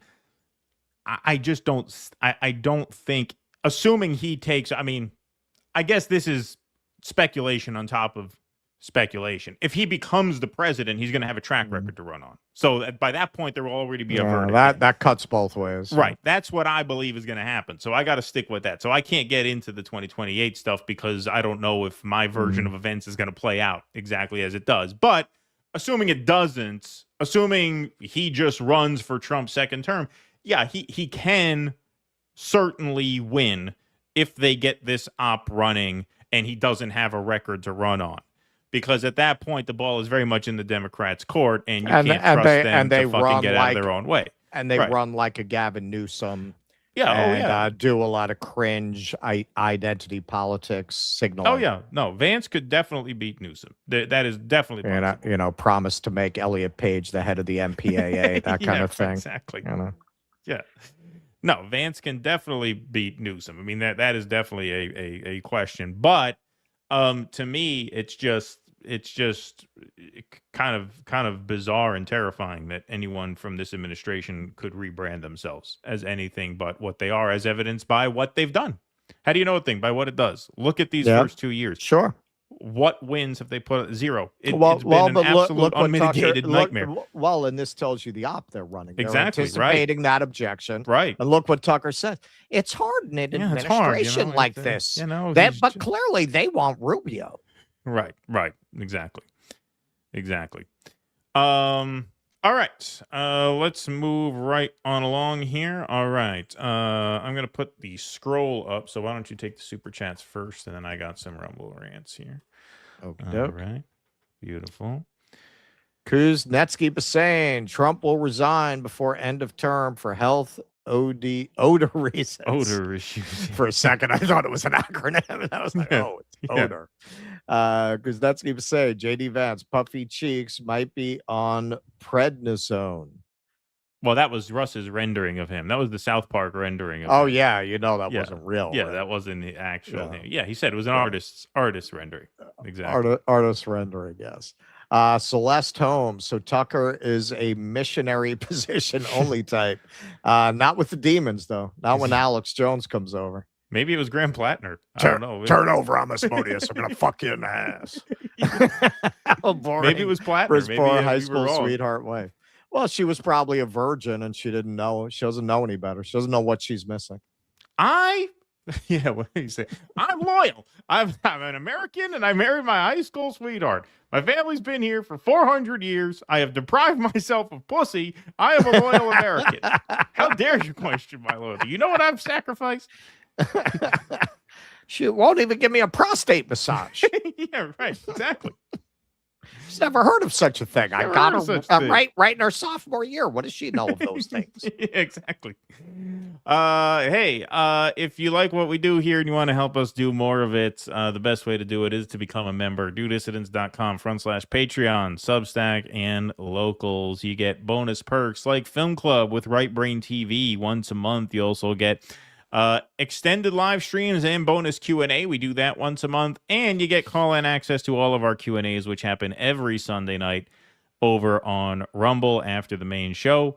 We also give you the ad-free version of every live stream sent to your inbox the day after the show, so you can watch it back without commercial interruption in case you missed the live.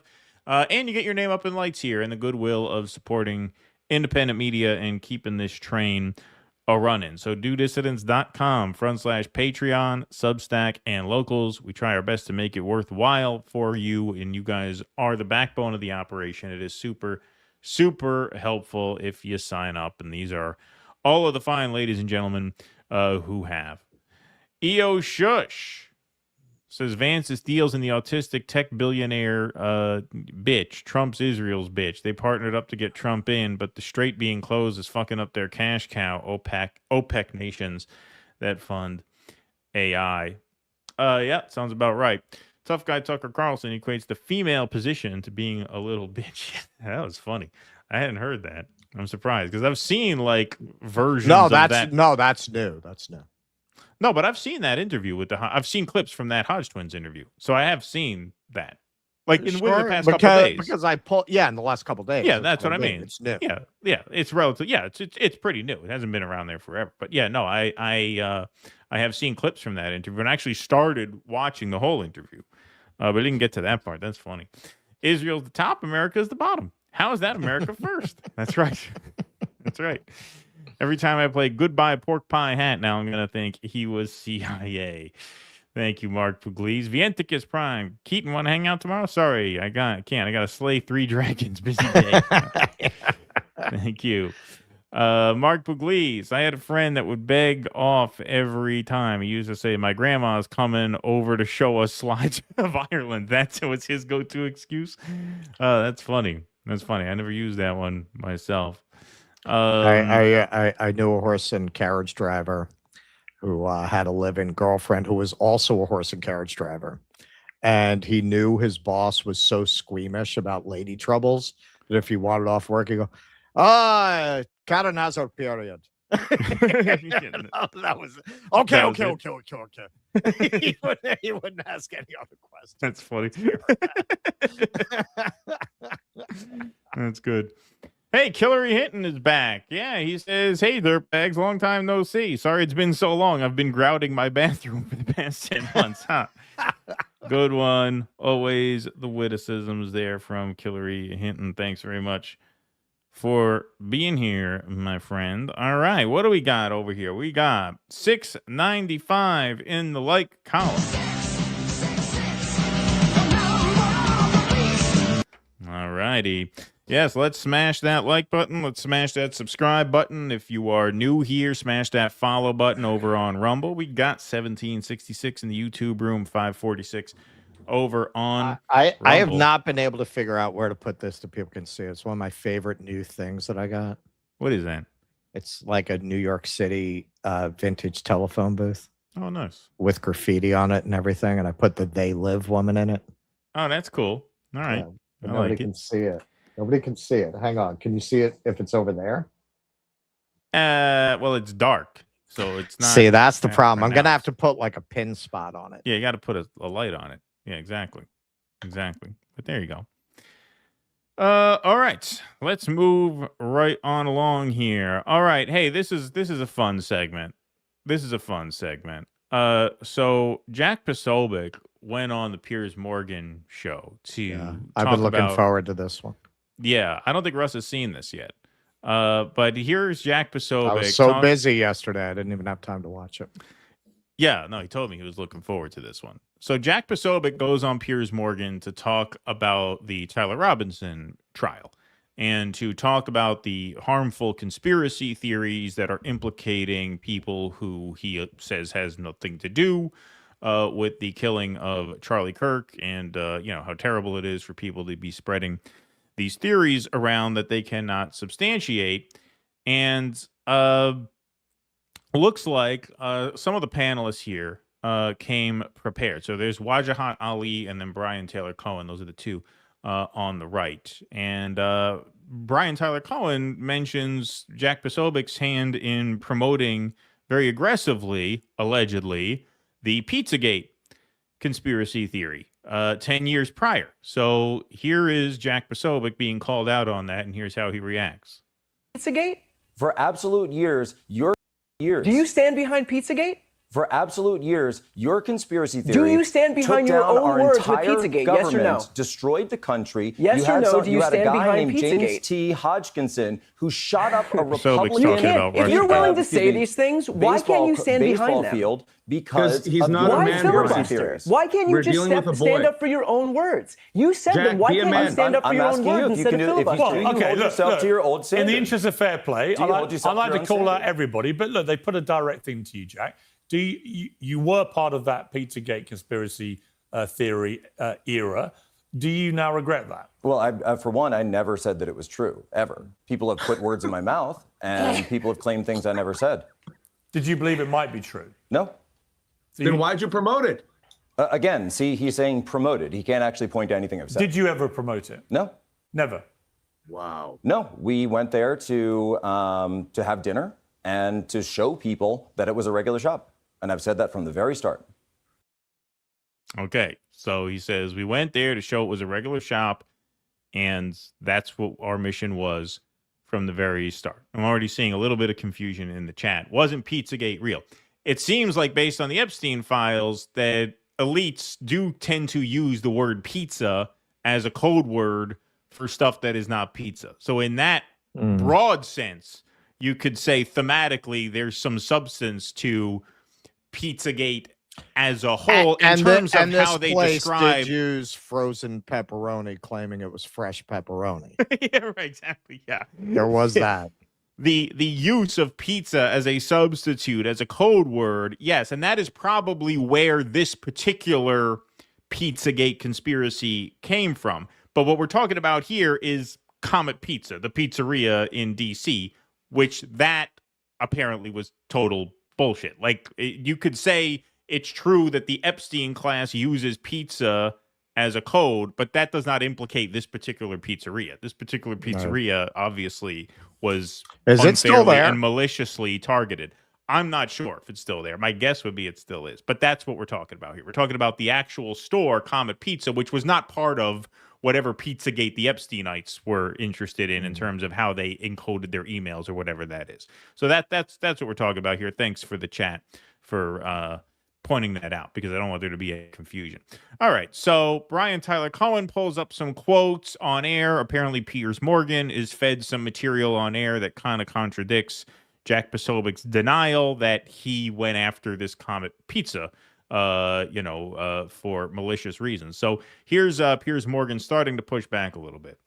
They say, Jack, that you on X apparently you tweeted claims such as, and they're quoting directly, Pizzagate may be bigger than we suspected. That was just days before a gunman targeted the restaurant. Ooh. Congratulations, Jack. I'd have to look at that. I don't recall that. Oh. That's on my Twitter?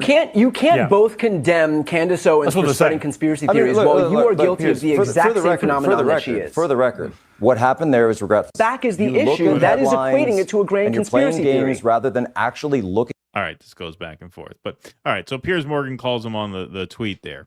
But after the appearance, this guy here, Milk Bar TV, I tell you, man, I don't know where he found this. I don't know if he remembered this from somewhere, but this is some damning shit here. So exposing Jack Posobiec flat out lying on Piers Morgan's show about his role in Pizzagate. This is one of the biggest lies I've ever seen on live television or in the media. So he intercuts his denials on Piers Morgan with footage of Jack Posobiec in 2016 rolling up to the pizzeria. This is pretty incredible. Of that Pizzagate conspiracy theory era, do you now regret that? Well, for one, I never said that it was true. Comet Pizza. Here we go. There it is. Comet Pizza. Comet Pizza's right there. All right, Roosh has already dialed 9 and 1, and then he's ready to dial the last one. So he's all set for me. Did you ever promote it? No. Never. Wow. No. You can see the symbol. Remember the symbol on the FBI list. Wow. Do you think this is a good idea or what? Are we gonna survive this trip? Do you think we're gonna? I don't know. Should we even eat the pizza? Do you think the supermoon affects have what's something going to do on? with the satanic rituals. It could. Their powers could be at their highest. We went there to have dinner and to show people that it was a regular shop, and I've said that from the very start. Okay, so it's like a secret door to get into the bathroom. See that? It's like there's two doors here, but you couldn't really tell normally. That there. I understand that to you this is maybe like a game, but considering that I myself and my staff receive death threats, It's not a game. Well, you're throwing me out. I am because you are aiding a dangerous environment. So the shop, I guess, knew who he was or what they were up to. And they're like, listen, you can't be here doing that. Jack, hold on a second, Jack. So what you're saying on live television is you have never, ever in your entire career promoted the Pizzagate conspiracy. Is that what you're saying on television? I am saying the exact same thing that I have said since day number one, and I compared it to Iraq WMDs. And what does that mean? Well, what do you think? It means they were fake. So I am putting out the call right now, guys. James O'Keefe, we need you in here. I'm gonna need your help on this one, man. This is an operation that suddenly just got a little bit bigger than just myself. I've been burned. George has been burned. They know what we look like. We need people in here at a higher level. We need to recruit sub-sources to go in here with hidden cameras because we saw There was a back room. a secret back room. People were going in and out. There was music. There were kids, There were little kids going in and out of this back room. Apparently, Little you kids tweeted at a claims such as- pizzeria. Little kids at a pizzeria, yeah. Who ever heard of such a Pizzagate thing? may be bigger than we suspected. That was just days before a gunman targeted the restaurant. Congratulations, Jack. The threat level here is much higher than I thought it would be. The stuff that was going on is much worse than I thought it would be. And we're dealing with some high level stuff here, guys. We're doing some very high level stuff. I'd have to look at that. I don't recall that. Oh, right. That's on my Twitter. You can't both There are people here that have a lot of interests and a lot of money. So they have a big secret that they are trying to hide. And a big secret that they are trying to keep under wraps because it could potentially blow the lid on Hillary Clinton, on John Podesta, on Tony Podesta. It was an idea that I had to try to reach out to people who were wondering about this on the internet, to just go there, order some food, sit down with a friend, and show them it was a regular Explain spot. your- Guys, honestly, Should have some damn pizza. I was not sold on the Comet Pizza theory before this. And then you start seeing kids. You start seeing back rooms and shit. The kids and the back rooms. And I'm being honest. That's why I went there. That's why I went in to show people that it was a regular place. This was crazy. This was really weird. This was really weird. Yeah, this was like next level stuff. I mean, that is some fucked up shit. Hey, I mean, shout out to Milk Bar TV. Go give them a follow over there, the Milk Bar TV. That was nicely done. But I mean, that is quite the pull there. I mean, god damn, that is damning. I mean, that is pretty insane that you would so confidently, I mean, not really confidently, he's kind of squirming there. He's a wormy guy, you know. Oh no, I was just there to prove that there was nothing to these theories. It's funny because Alex Jones comes up in this broadcast and the Sandy Hook stuff, and Posobiec has appeared on Alex Jones several times since then. So like the idea that that is any kind of different than the kind of stuff that he's trafficking in here was just crazy. So yeah, I mean, he's a wormy guy. The whole thing seemed wormy. Milk Bar TV says Posobiec is a liar and a coward. What a shocker. Blocked you. Posobiec has not commented on this, by the way. Has not addressed this. You know, I guess the thing to do if you're in the grifting business is when you get caught in something like this, just pretend it didn't happen, move on. Yep. That's it. Yep. Let's move on. I mean, Wasn't you have me. your followers. Fuck that. Yeah, exactly. Yeah. Wasn't me. Wajahat Ali is one of the panelists there. Jack Posobiec, you blocked me. Can you please explain why you kept lying about your promotion of Pizzagate yesterday during our Piers Morgan panel? Are you willing to apologize and explain yourself?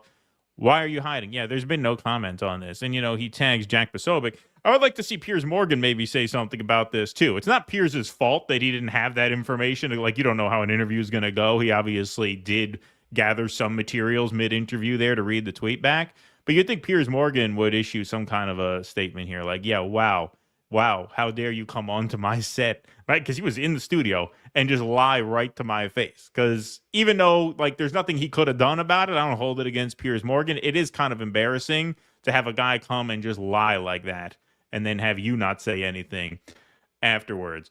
And here, folks, this is when you know you've really hit rock bottom, is when you offend the moral conscience of Dave Rubin.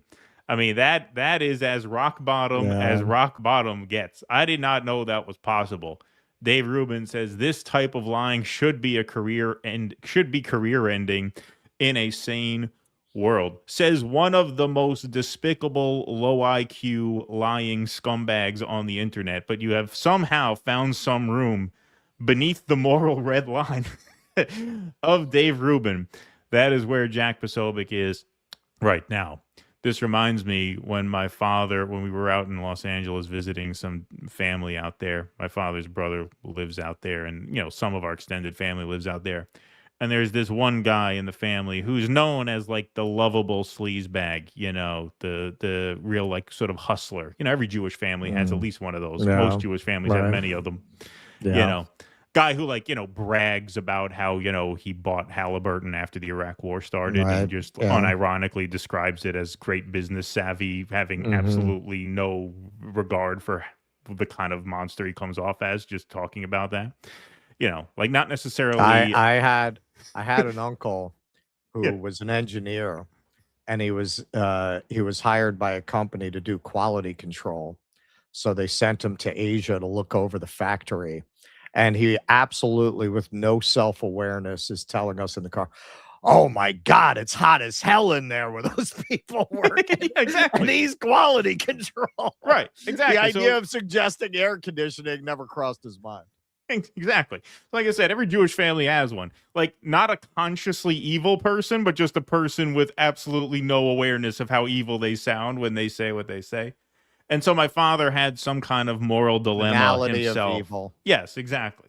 So my father has some kind of moral dilemma of himself that he's sorting through in one of these sort of like social binds. And he wants to get the opinion of the family sleazebag. And so he says, listen, I want to ask your advice here. And he says this right to the guy's face. And my uncle almost died laughing when he said it. He said, "You're the kind of person whose moral standards I would never want to fall below." So he just says that right to his face. "You're the kind of person whose moral standards I would never want to fall below. So let me ask you what you think I should do in this situation." I forget what the situation was, but that's what that reminds me of. When you get called out by Dave Rubin, you know, for being a lying scumbag, it's like that. It's like, man, you have really entered uncharted territory there, but good find by Milk Bar TV. Yeah, what I think has become increasingly evident over time as more and more of these people are outed as being completely fake. We talked about it a little bit. I brought it up to Kurt. He had never seen the picture of Gunther Eagleman eating the banana with the spoon. Oh, yeah. Now, his real name's David Freeman. If you look at that picture, he codes as a kind of like urbanite, metrosexual, Libby kind of guy. And it would not surprise me at all if that is who he is. And this is his job. His job is shoveling chum to chuds. and he doesn't have any particular ethics about it. I've talked about being backstage at Rescue the Republic. That was how it struck me. This is what I think a lot of people don't realize about the space. The space is dominated by people who just wanted to make a living as influencers. Right. And once they get some momentum, they'll feed you whatever shit you want to eat. They don't care. They're not activists. They're media personalities playing activists on the internet. And that's why they're so morally flexible, because to them, it's all about the numbers. It's all about the sponsorships. It's all about building your subscribers. It's all about networking.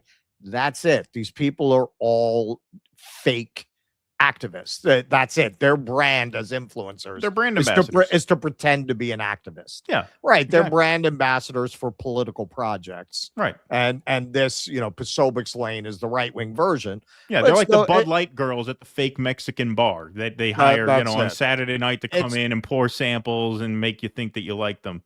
Right. It's no different than Rachel Maddow. These people are paid to sell certain propaganda, and they don't have any core convictions, at least none that they're going to let get in the way of business. So every now and then you get a reveal like this. Jack Posobiec, it's always been very obvious, as it is with, I would argue, all of them, that they're just grifting scumbags who don't care at all where their next dollar comes from. That's what you saw in the Sodagate thing, where you saw these people were willing to accept a very small amount of money to just absolutely savage the whole Maha project, right? Like, they didn't care that that's in contravention of what most of the people who consume their content believe in. They didn't care. You pay me, and I'm going to sell sugar and soda as a liberty issue. Sure. Right. And try to push back on Maha doing anything about that. That's what you see here. But because the kind of people who would watch it are the same exact people who watch MSNBC or would watch Fox, in the end, they don't care. This is a product they want to consume. And that's why Posobiec, you're absolutely right. That's why he's not going to comment on it, because his audience doesn't really care. So don't make it any more visible than you need to. Right. Make it easy for them to pretend they didn't see that and to keep consuming the product. If you comment on it, you make that harder for them. Exactly. Like, you notice when something happens that the MAGA base is clearly against, that Trump has done, whether it's the, mishandling, as J.D. Vance said, the botching of the Epstein files, or the Iran war, or even the 12-day war back when Charlie Kirk was alive. And Charlie Kirk, to his credit, did speak out against it. He was an activist. He was not just a brand ambassador. Charlie Kirk was an activist who actually advocated for what he believed in. Jack Posobiec goes pretty much silent on these things, has very, very little to say about things that he knows are going to be that red cat in the Matrix walking through the alley, that sort of glitch. Right, he just won't call attention to it. Right. Much in the way that, or do the poll. What do you think about this? Right, he'll do a poll, right. Much in the same way that, the lib influencers, the Biden influencers, would not mention Gaza at all. They wouldn't go as far as to toe the party line, because they knew that was just gonna be too much of a third rail for their base. But they would just act like it wasn't happening. Right. They would act like it wasn't happening. And so it's the same thing here. You play that very similar game, and of course, I'm surprised he didn't just say, there's nothing wrong with saying that, hey, you know what? Now that my friend's been killed and there are conspiracy theories about him, I'm reevaluating what I did with the Comet Pizza. Sure, and I apologize that for would it. be the smart play. I don't get the would be impression he's play. a smart guy. I don't get why you wouldn't just say that. And no, I'm not saying that conspiracy theories about Charlie Kirk are ill-advised and wrong. Obviously, we have extreme doubts about the official story of Charlie Kirk. But I'm saying, if he wants to play it that way, why not just say that? Say, hey, look, this really changed the way I think about things. there are things that happen that change the way I feel about certain things. And so, you say, yeah, obviously I've changed my mind. This has been a wake up call, whatever. Instead, you just go on there and just like, what? You don't think there's video of you? You're a famous guy. You don't think there's tape of you going to Comet Pizza? Hey, we got to get, what's the fucking drunk's name? James O'Keefe. We got to get James O'Keefe down here. Yeah. I mean, come on, man. That is brutal. That is really brutal. All right. Let's see what we got over here. I got a couple super chats up there. Then I got to copy some of these rants over, it looks like. All right. Rock me, Amadeus. I promise you the vote to cut Israel aid is just to lure the anti-war vote back into the Democratic Party. Nothing will change until the West dies. Hey, man, I wouldn't argue with you. I would not disagree with that. That's pretty much what I was saying. Like, by the time you have critical mass in the Democratic Party, it's too late for too many people. Yeah. Yeah. I mean, I would say the West doesn't necessarily have to die so much as it's not going to be the solution to Can we keep this Mozart? problem. Yeah. Like it's not going to be this, like the American system is not going to produce a solution to this. I think it is a difficult situation. I mean, we've been talking about this for the past, several months here. Like, if someone like a Pat Ryan, for example, who lives in the 18th district, which is where I grew up, always been a staunch Israel ally. I mean, he hasn't been in Congress that long. I think he's been in Congress 8 years now. I think he's on his 4th term, something like that. I think so. I could be wrong. Could be more recent. But anyway, for as long as he's been a public figure, he has been staunchly pro-Israel. One of the DMFI people, right? He's taken AIPAC contributions, has always been very vocal in his support for Israel. He just voted for that amendment, and he said, I'm going to return my AIPAC donations, and I'm not going to take their money anymore. I don't want it, because this has gone too far, right? Okay, so what do you do in that situation? Like, if he comes around to your position, even if you don't like him, even if he's not where you want him to be, if he comes around in such a way that he's no longer taking AIPAC money and denouncing them and voting to defund Israel, like, do you not vote for him? Because if you don't reward him with your vote, then he's just going to go back to the AIPAC side, and you're never going to get anywhere.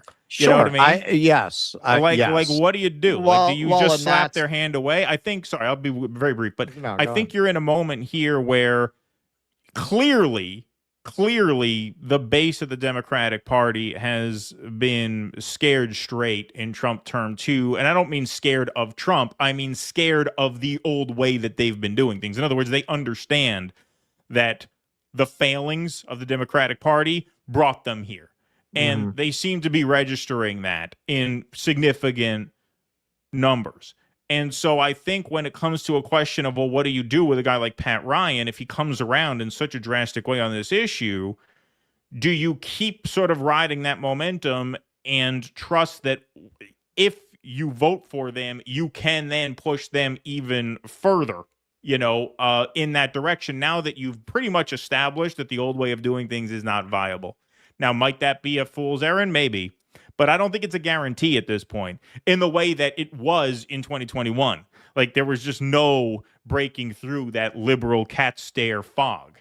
Whereas now it does seem like, it's undeniable. Like, anybody who tells you there's been no movement in the Democratic Party is lying. It's lying. The only reason 100 people voted to defund Israel is because of movement at the grassroots level.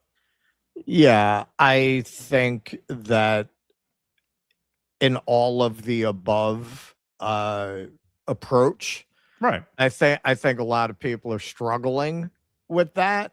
But yes, because of what you're saying, yeah, like, why would anyone come around to your position if you're not only not going to support them, you're going to keep attacking them? Right, you're going to keep even after they them, come around to your position. Like, what's in it for them at that point? Like, I'm sorry, this is real life. It's not a fucking cartoon. People are transactional. And if you're not giving them anything, why on earth are they going to come around to your point of view? At the same time, are you right that the Democratic Party has tended to function as a way of sheepdogging radical energy into the system? Sure. So I would advise, and for me personally, this is kind of how I'm approaching this, because this is part of what I got into with Katie. The clips will probably start dropping today. Like, hey, you cannot invest all of your political energy in becoming like a Democrat. I can't even imagine doing that. Oh, obviously. And we talked about Shama's campaign. Yeah, I think that's a worthwhile example of an independent campaign to put your time into. Obviously, we've been supporting Jose for years. It's not all or nothing. It's not either or. And I think a lot of people have a hard time with that. Like, you have to apply your energy where you can do the most good. I agree that I can't imagine putting my activism at this point into like being a Democrat. That, I think, well, of course. Well, obviously. I mean, that's no question. I think that's the distinction, but I think a lot of people take that to the point of, yeah, Mamdani's running against Cuomo and you live in New York City, but you should withhold your vote from Mamdani because. Now, at that point, if that's what you believe, have the courage of your convictions and admit that you want society to collapse because you think anything less than social collapse will keep the system going, and make the case for it. That I would actually respect. I have no respect for people who make that argument who won't admit what they're advocating for, because you know that's what you're advocating and understand the implications of what you're advocating for. Mass starvation, mass deprivation, mass death, mass imprisonment. Well, that's why they won't own it. And that's why they won't own it, because how do you sell that? Right. Like, how do you, it's a tough sell around the ballpark. I mean, to talk about a tough lawn sign. Yeah. Like, how apocalypse do you or bust. Yeah, exactly. All right. Well, you got your money's worth, my friend. Yeah. And Taro Bag 5,000. I imagine Keaton's dad sounds like Frank Costanza. Well, you don't have to imagine. He comes on every once in a while. He comes on every once in a while. No, he's not like Frank Costanza. He's more like a Larry David. People would say he would remind him of Larry David. So more like a George Costanza, because Larry David was George Costanza. Yeah. All right. Eric Cousseau says, my prediction, it will be JD Vance versus Kamala Harris. Who you got? Less of two stupid votes. I mean, Vance would take it walking away, but she couldn't get through a primary before. Yeah, no, it's not going to be. She didn't even make it to New Hampshire.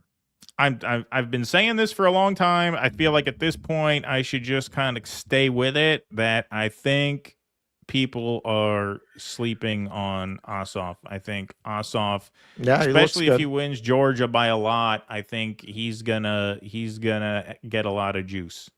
He's gonna get a lot of juice. And now with Trump saying that they're illegitimate senators, that's only gonna strengthen them. That's only gonna strengthen them, because apparently the Georgia electorate really doesn't like being told that they didn't vote the way that they did. What is that, tonight? Like, that he apparently gives that speech? Yeah.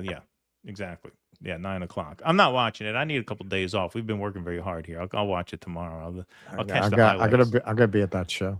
Yeah. Tuesday's banter was excellent, fellas. Thanks for that. Do you recall on which Jimmy Dore episode you did your bugs routine? Keaton mentioned the lemur, free the Hormones. Oh, if you just Google, just put in YouTube Jimmy Dore Friedman insects. That's it, because it was a Thomas Friedman article. So Jimmy Dore Friedman insects, and you'll find it.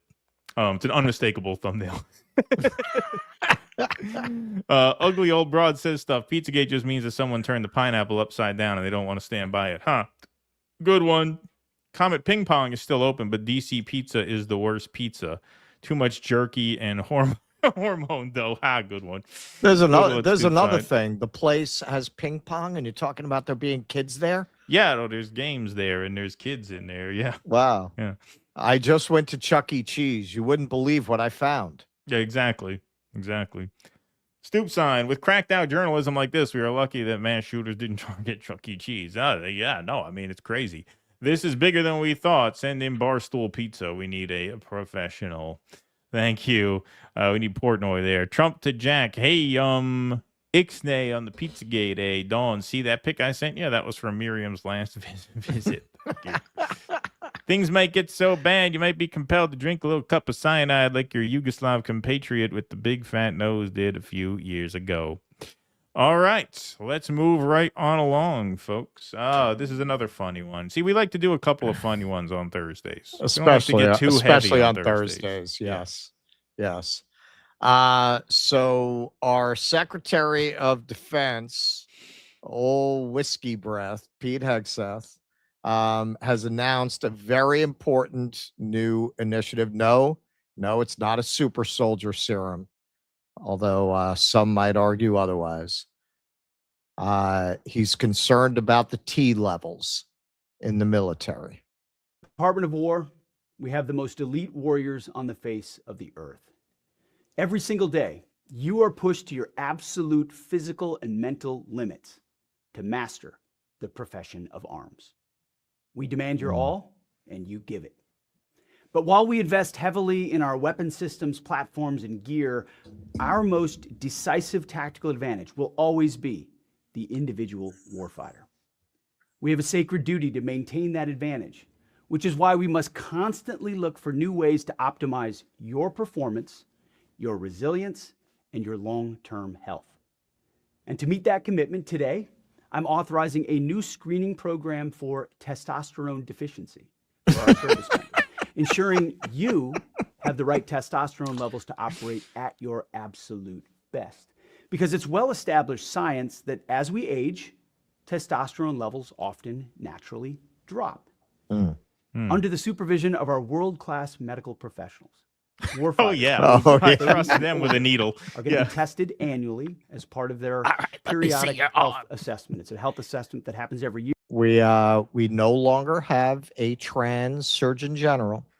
All natural surgeon general in charge of these screenings.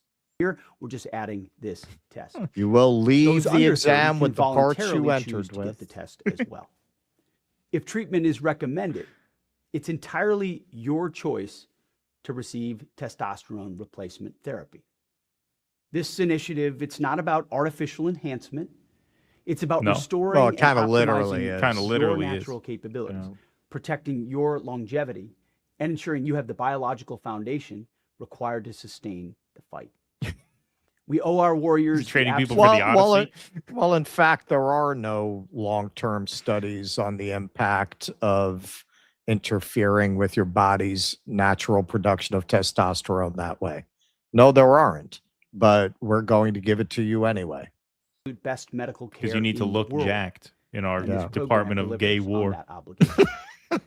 Taking care of your long-term health means ensuring you remain strong, resilient, and capable. Now, why no, I didn't come up with this initiative. It was actually Scott Bessent who suggested that the men all take testosterone replacement therapy. He stopped by while the men were doing push-ups shirtless and was appalled at some of what he saw. Not just for your next deployment, but for the rest of your life, so you can thrive long after you take off the uniform. As we know, the modern battlefield is brutal and unrelenting. It requires and demands maximum psychological and mental readiness. And by addressing these health markers early, we're keeping you on the leading edge of lethality and giving you the same level of support that you give this nation, the absolute best. Godspeed, keep going. And God now, bless. you can deny the therapy, but if your T levels dip below 600, I get to fuck your wife. Called had prima nocta. We invoke prima nocta. Prima nocta. That's how it goes. That's how it goes. We're going old school. You've seen Braveheart. It's going to be that. I mean, I'm sorry. This is just the gayest shit. Like, I've been on this beat forever, and nothing I've seen has changed my mind one iota. In fact, every piece of evidence has confirmed my initial assessment that this is just the gayest political movement of all time. Well, wait until you see the medical specialist. So Hegseth wasted no time enacting this initiative. So we do have actual footage of the new exams.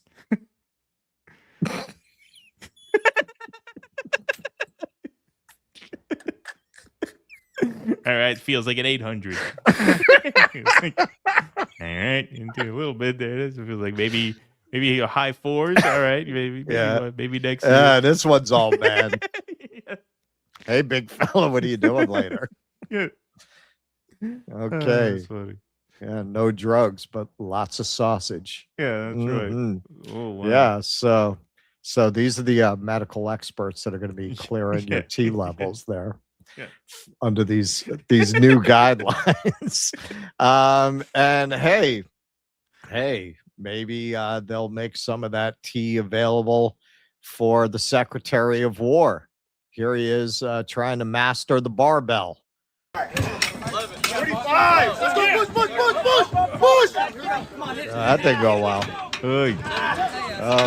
Somebody get in here. Skinny legs, pencil legs. 44. Give me some of that tea.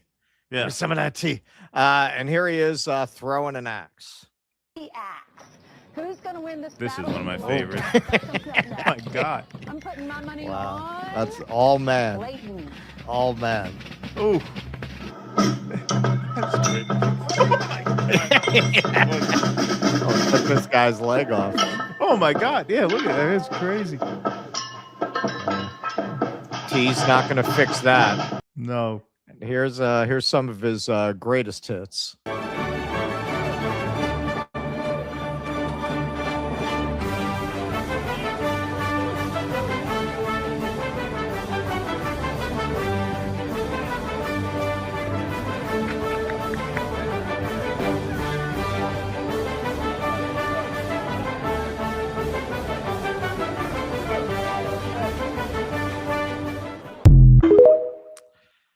Yeah, and I cannot believe that a Secretary of War who thinks screening everyone's tea is a good idea also thought this was a good idea.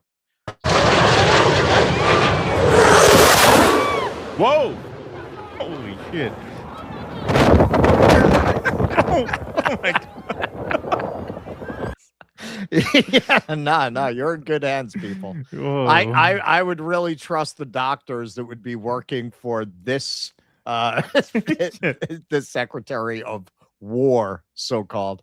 Yeah, it's just a clown show, man. You know, there's I actually went to sleep last night watching a video, Why Fascism Fails. And yeah, Pete Hegseth is exhibit A, B, and C. You can't get competent, intelligent people to join a fascist regime. So you wind up with people like Pete Hegseth, who not only would come up with this, but would be so proud of it that he would make a whole video announcing and drawing attention to the policy. That is the kind of person who will work for somebody like Donald Trump. Yeah. I mean, the idiocy of it is just so comical, and it would be more comical if it weren't so scary. Like if they weren't actually like warmongering all over the world, you can kind of like look at this and laugh, but like the extent of their politics is just anti-woke manosphere branding. It is the only that's all they got. They have ever. Like they cannot expand the coalition outside that, which is just, I mean, really such an unbelievable indictment of the Democrats that they could not beat these people.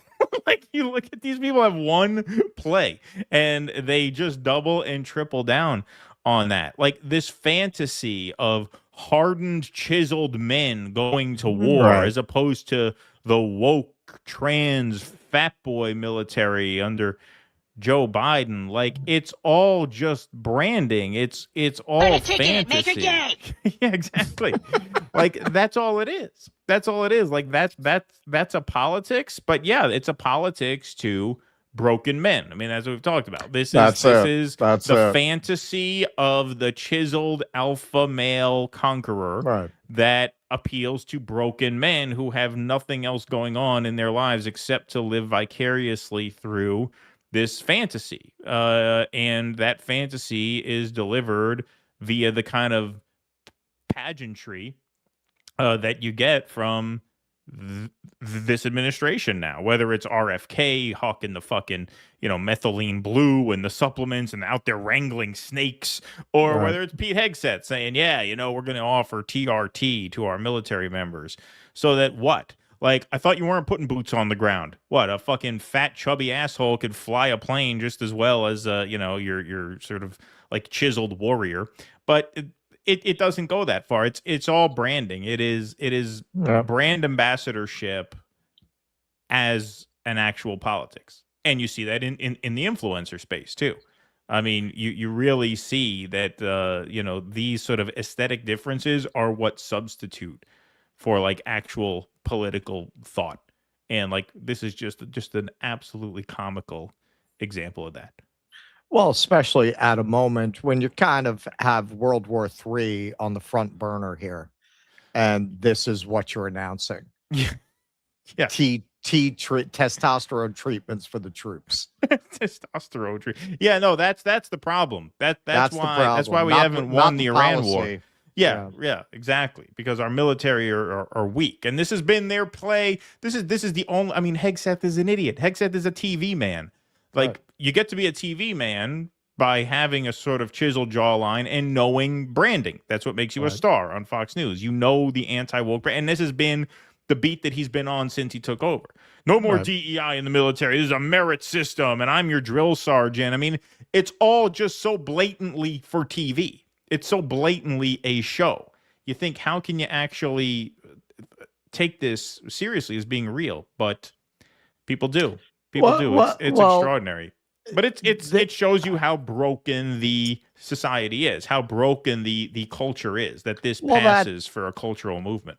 Well, that's it. When your politics, your government, and this is not just a Republican thing, when the purpose of your government is largely to propagandize people into having an illusion of choice, while the actual purpose of the government is to suck up money and resources and redistribute it to the wealthy and powerful, you have to get increasingly bizarre and fantastical in your justifications for support of the society as it exists, the economic system and the government as they exist.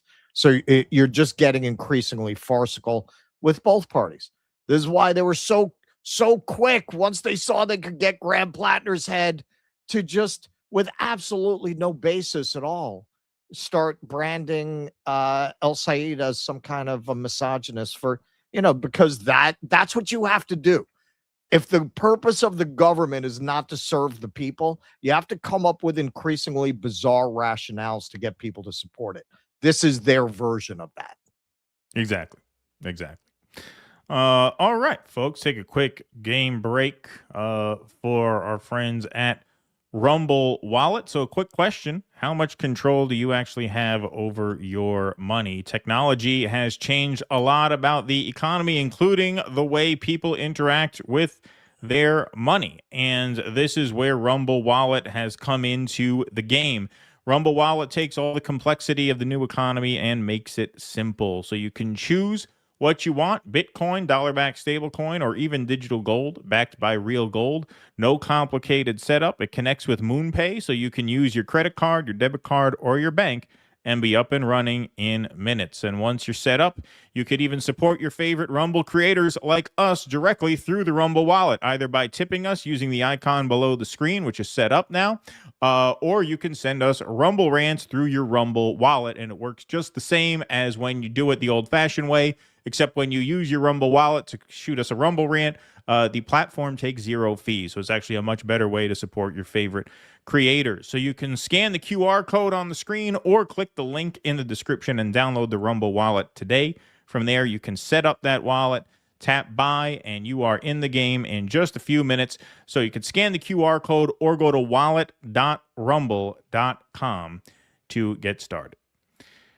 Okay, you want to take some chats?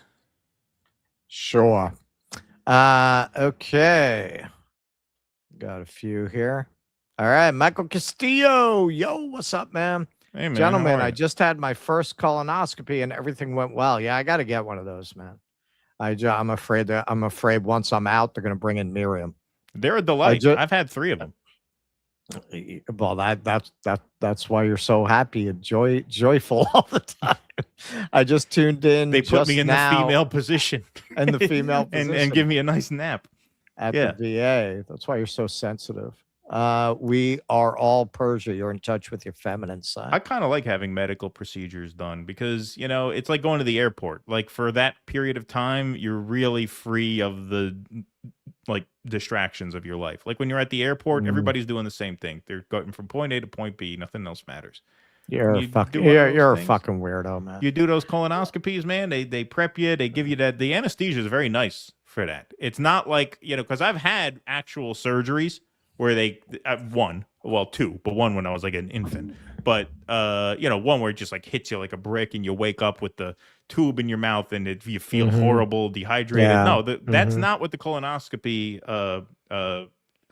nap is. It's very pleasant. You can feel the pins and needles in your brain. It's very relaxing. I like it. I've had 3 of them because I got Jew stomach. You know who else likes it? All the guys in the neighborhood. They bring them in the back door. They're gone by the time you wake up. Yeah. Clerky saw a headline that T levels have dropped 50%. I guess all women military. Well, actually, man, that's a true thing. I've talked about that. Like testosterone levels started to drop in 1970, and it's cumulative. Where your father starts, you drop from there. So yes, like theoretically, men would go sterile if this continued. Darius King. This administration is running entirely off of Rogan podcast health science, which is dangerous because Joe pushes substances it's not backed by science. I mean, honestly, that's why I won't fuck with any of that kind of shit. Like, my theory is you should do what your body can naturally do. If you want to lose weight, work out and go on a diet. Don't start fucking with these unproven supplements. It seems to me, based on how these things have tended to turn out over a longer term, that when you mess with your body's natural rhythms that way, you're going to pay a price for it down the line because your body is just not meant to function like that. Right? You want to boost your testosterone, work out your legs, man. Do it a natural way. That's the thing. He has these fucking skinny legs, and Pete Hegseth is the kind of vain asshole. Well, there you go. That's why he has low T. Well, he's the kind of vain asshole who would I prioritize. got fucking legs like a fucking tree trunk. Well, no, you got to do the legs. The legs are where the testosterone. I'm a cyclist, man. I got my calves are like that. No, you need tree trunk legs. Yeah, that's where it comes from. But Hegseth is the exact kind of just like vain, superficial egomaniac who would only do the upper body because that's what's on camera. Right? Yeah, right. Yeah, it's a good point. You know what I mean? The legs the legs don't show anywhere really unless you're on a beach or something. But if you make your living on TV and people only can see from here up, they only see that. Then you only do the upper body and you got little fucking pencil legs and you can't lift. Day. Right, exactly. You skip leg day. That's not good. Skyman, the drunken master, at it again. Yep. Skyman, at least he shaved both the sideburns to the right length. Yeah. Skyman, the 4 closet horsemen of the gay cop. Gayocalypse. Failed theater kids, con artists, manlets, and alcoholics. Yeah. You get pretty much the same with the Democrats too, though. Pete Sweet, more theater kids, though. Trump's speech will not be ordinary, but scary. He is setting the stage for authoritarian suppression and question upcoming midterms in advance. Well, that's exactly what it's going to be. He's setting up the pretext to interfere in the midterms by claiming there's some kind of a electoral emergency. Yeah, some interference campaign or illegals on the rolls or whatever. Yep. Somebody was saying the prep is way easier now. The prep is way easier now. Now it's Gatorade and Miralax. It is. Now you don't have to drink the gallon. See, that was what deterred me before. Well, the Gatorade and Miralax. That fucking gallon of shit. No, before it was like a gallon. Well, I don't remember how much it was, but it was disgusing. The magnesium, whatever they wanted me to drink a gallon, and I didn't do it. So now I just got the referral again. Okay. I did like the freaking home test, which is not as reliable. Right. Because I didn't want to drink a fucking gallon of whatever the fuck that was. So yeah, now it's Miralax and Gatorade. But when I did my first one, which was in 2006, I was in college because I had C. diff, but they didn't know it was C. diff, so they had to test me for cancer because the symptoms are the same. And so that's why I've had too, because once you get C. diff, your gut is fucked forever, I remember basically. that time you thought you had cancer. I was talking to a kid on the side. I was like, listen, I might need somebody eventually. So I know, always think I have cancer. I'll let you know how it turns out. I always think I have cancer. Be ready but to go. The first time I thought I had cancer was when I had C. diff, and which is a bacterial infection.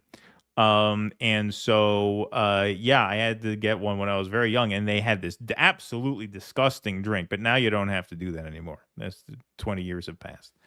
All right. And once you get C. diff, he just keeps going. He just keeps going, man. I would have been rich. Kit was willing to do the show for $50.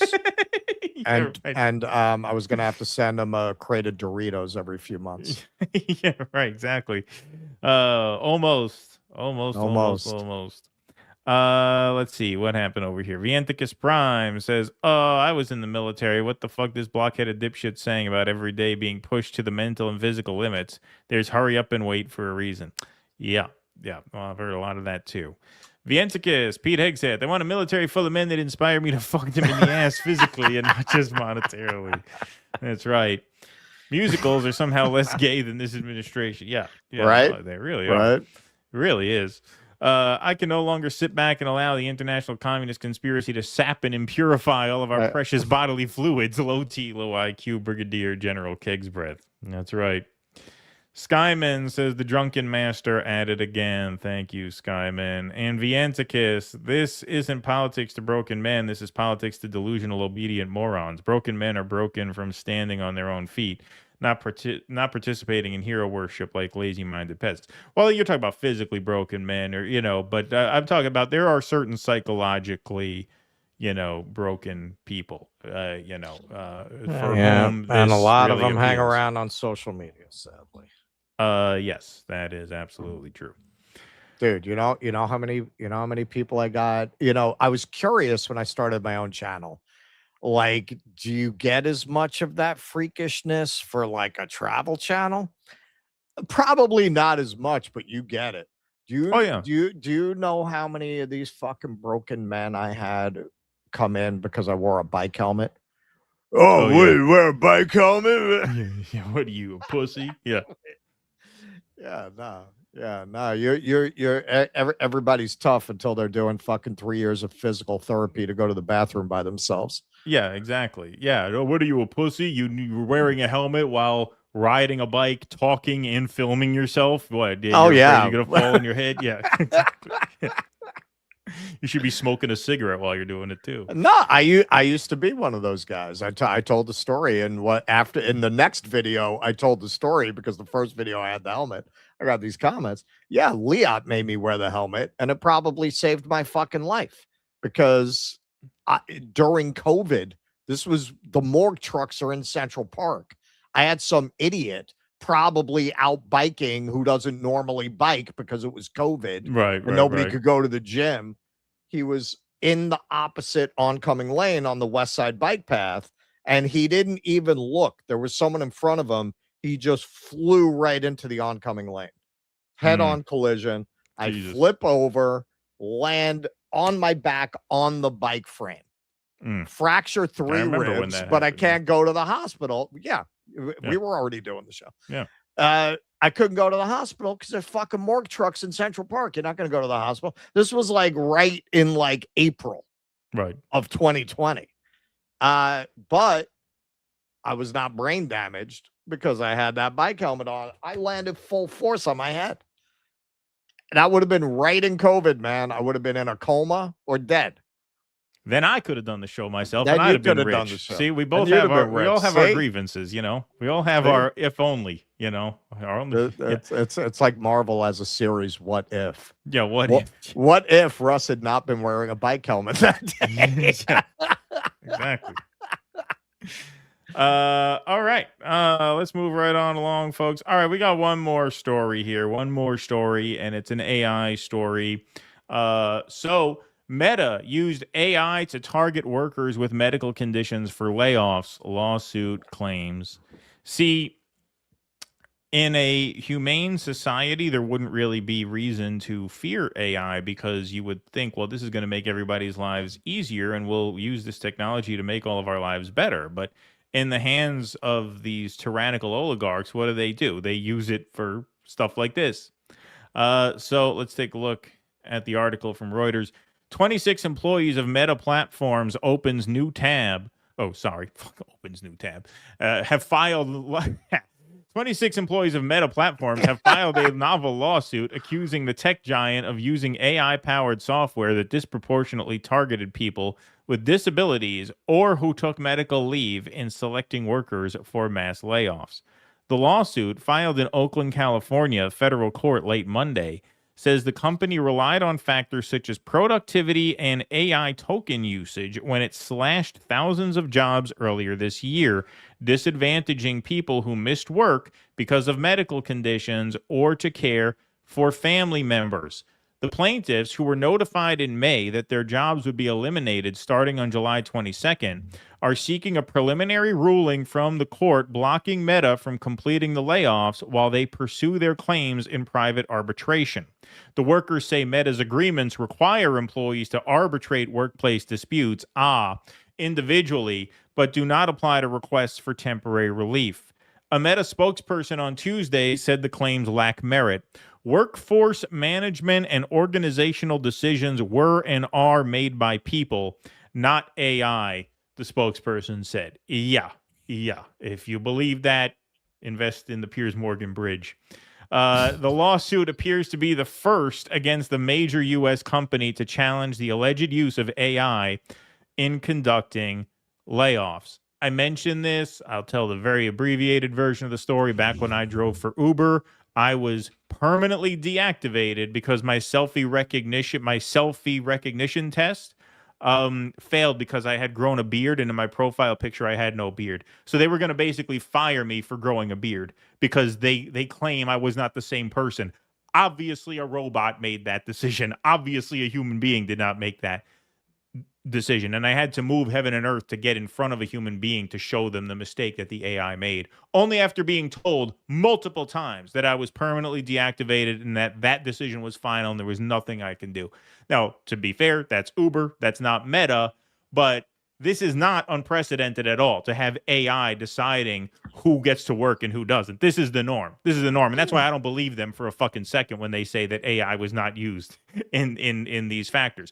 They use AI to fire people on YouTube or to kick people off of Facebook. People who make a living on Facebook, those are automated systems. So what are you telling me? They don't use them to on their own workforce? Come on. I mean, you got to be a fucking idiot to take their word for it. Let them prove it. That's what the trial's for.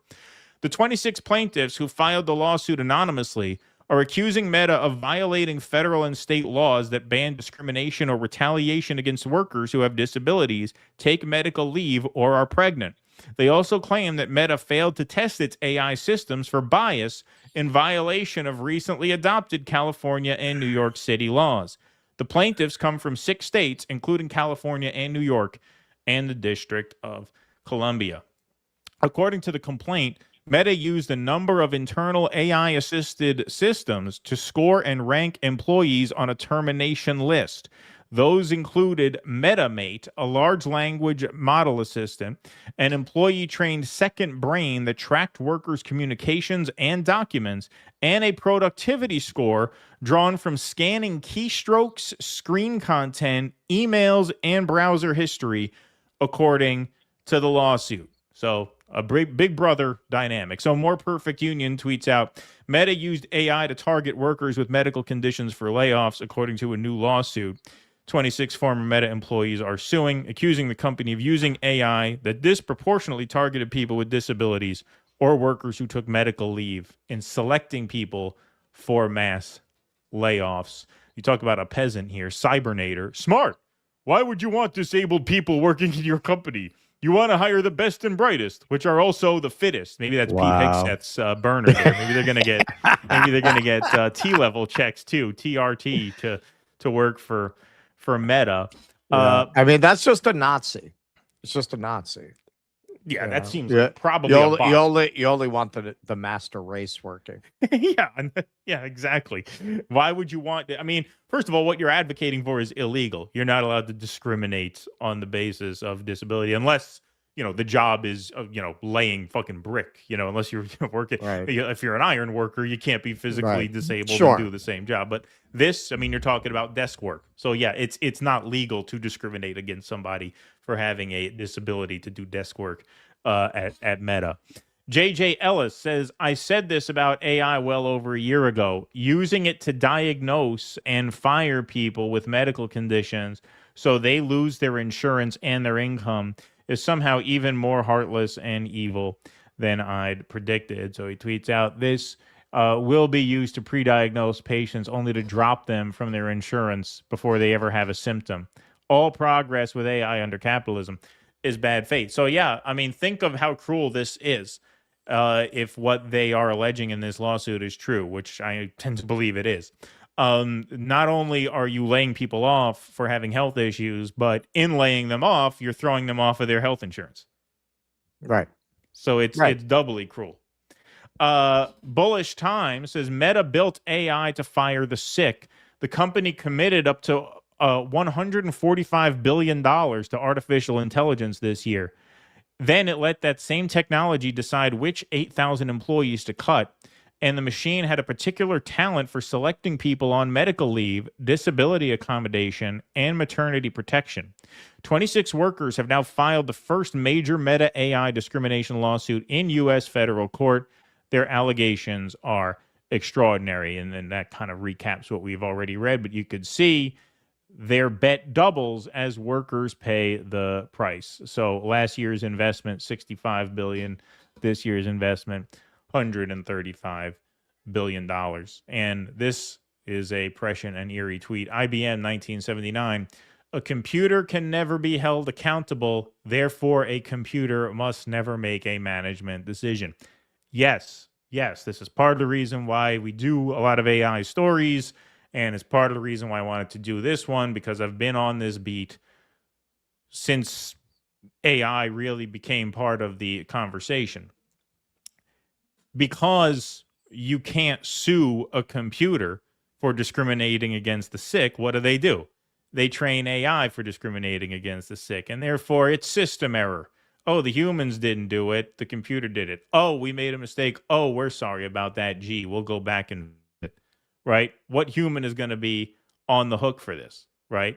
That is the whole point of this, is to shift responsibility for malicious management decisions onto robots and to sow doubt about reality. So unrelated, but related in the thematic sense, Trump continues casting doubt on the Manab school attack. Here he is suggesting that images from the Manab school attack were AI.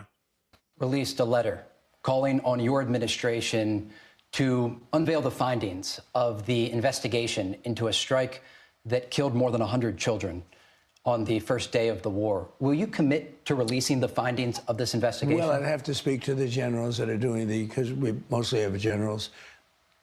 I don't think anybody's going to ever be able to say what happened there. There are images from this site that show fragments that appear to be from U.S. Tomahawk missiles. Is it possible that old intelligence or a mistake during a very active time in the war led to this event? It is, but it's also possible that those images that you have are AI generated. No, I know. Like the ones of the tattoo. Oh, those they told me were real, but well, what are you talking about? Yeah, so this is the whole point. The whole point of AI is to shift responsibility onto robots and away from humans, especially away from rich people and people atop giant corporations whose executive decisions are of such dire consequence to so many people. That is the feature of the system. That is not a bug of the system. So, move fast, break things, right? I mean, that says it all. And there's a reason why that has been the mantra for so many years. Because whatever they break, they can just blame on system error if that's in the hands of robots. And it does allow them to sow doubts about what is real and what is not. I just listened to that new Rolling Stones album because I'm going to review it for my channel. And it's how is it? Well, I mean, physically, as a feat of music making, like, it's pretty impressive that these fucking guys in their 80s sound just like they sounded 50 years ago. I mean, the playing, even Jagger's voice is like the same, which is kind of amazing. But for that reason, I thought, you know what this sounds like? This sounds like an AI rendering of a Rolling Stones album, because the songs are very generic. Like, I don't particularly like that's any how of I the songs. felt like the last kind of cut they did, where actually Sydney Sweeney was in the video. Yeah. Why are you so angry with me? It's it's yeah, all it was, like, all right, so this is basically like Rolling Stones C-sides that Keith Richards would have rubbed his balls with, and they probably wouldn't have released in their prime. Right. Like, yeah, it sounds like them, but if they had always written songs this lacking in any interesting elements, you never would have heard of the Rolling Stones. Right. They would have never gone anywhere. And so what occurred to me was, yeah, this sounds like if you asked ChatGPT to write a Rolling Stones album, right? And it would sound very close to the thing in ways that sow maximum doubt about what the thing actually is. So all of this confusion, all of the anxieties, all of the sort of plausible deniability that comes with AI is the main benefit of AI to the people who are making AI. If we didn't live in such a rapacious and cynical society, there wouldn't be much reason to fear this, which is why a lot of this technology is not seen through such cynical eyes in places like China, where there is another understanding of how society works. Right. They have the same surveillance. It's the same technology, but it comes with a greater trust between the people and the state. Whereas here, we don't have that level of trust. For And good I'm not- reason. yeah, exactly. And I'm not advocating of importing the Chinese system. As Russ has said, that doesn't seem plausible. I believe him. I've never been, but what he says makes sense about that. So don't take that any way beyond how I said it. But the fact of the matter is, in societies where there is a different dynamic between the ruling class and the regular citizens, there's a greater degree of trust and less cynicism about technology, which, yeah, should be a good thing. Like, AI should make people's lives easier if we weren't such a rapacious system, you know? But when you see it used for these purposes, what other position can you take but that it has to be reined in? Like, it took me forever to talk to a human being about why I got fired from Uber because a robot thought I was a different person because I had a beard. Why the fuck is it like that? Why couldn't I get a human being on the phone that day who can look and say, oh yeah, of course, that was our mistake. Here you go, get back on the road. Like, if that's how you're going to use it, then of course people are going to be cynical about it. And we see story after story like this. Yeah, no. In China, man, you get in their equivalent of an Uber, Didi. And yeah, man, you got the driver is talking to the AI, which very often have these very manga kind of voices. They have those kinds of personalities, so you can hear like they're asking for the direction, and it's going like, like, wow. Like, they don't fear the technology. They assume this technology is going to further liberate them and create greater prosperity, because that's been their experience of increasing the technological advancement of the society. They've seen it lift 800 million people out of poverty. So when you tell them, yeah, we're bringing in robots and AI, they see it that way. Right. Like, well, all this other technology helped us. This is going to help us too. Here, for very good reason, they have this expectation, because this is, of course, the logic of capitalism. When I was out hosting for Jimmy the first time in 2024, it just so happened to coincide with them increasing the minimum wage on fast food. And you want to see how that was when I first coined the peasant mind. It was in response to how many people got angry, which I didn't expect. I didn't see it coming. They got very angry about characterizing increased wages as a good thing. And that is really, this is something else I've kind of come back with from going overseas.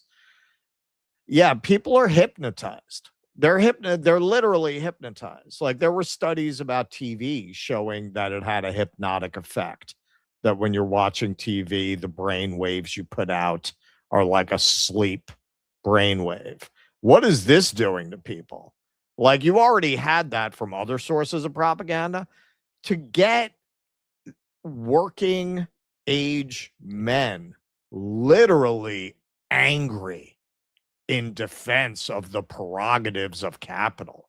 Really angry.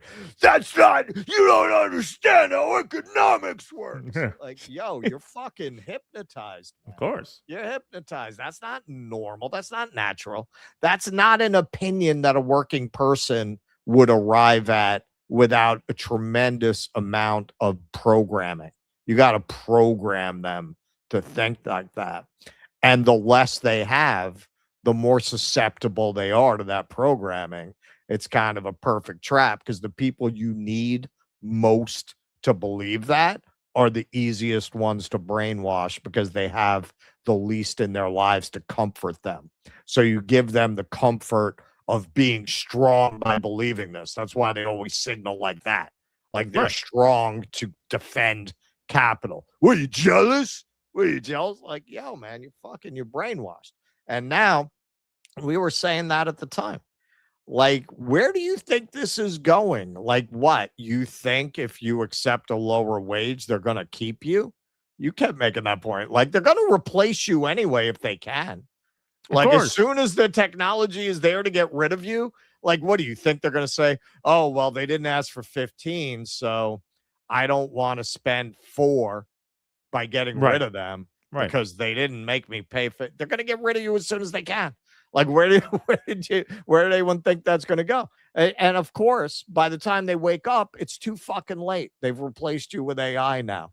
And now you have no leverage because you had no solidarity with workers when it would have made a difference. Right. When I got through to a person to resolve the Uber dispute, it was a person in the Philippines reading responses off a screen that they were told to read by the AI that says, oh, if they say this, say this. If they say this, say this.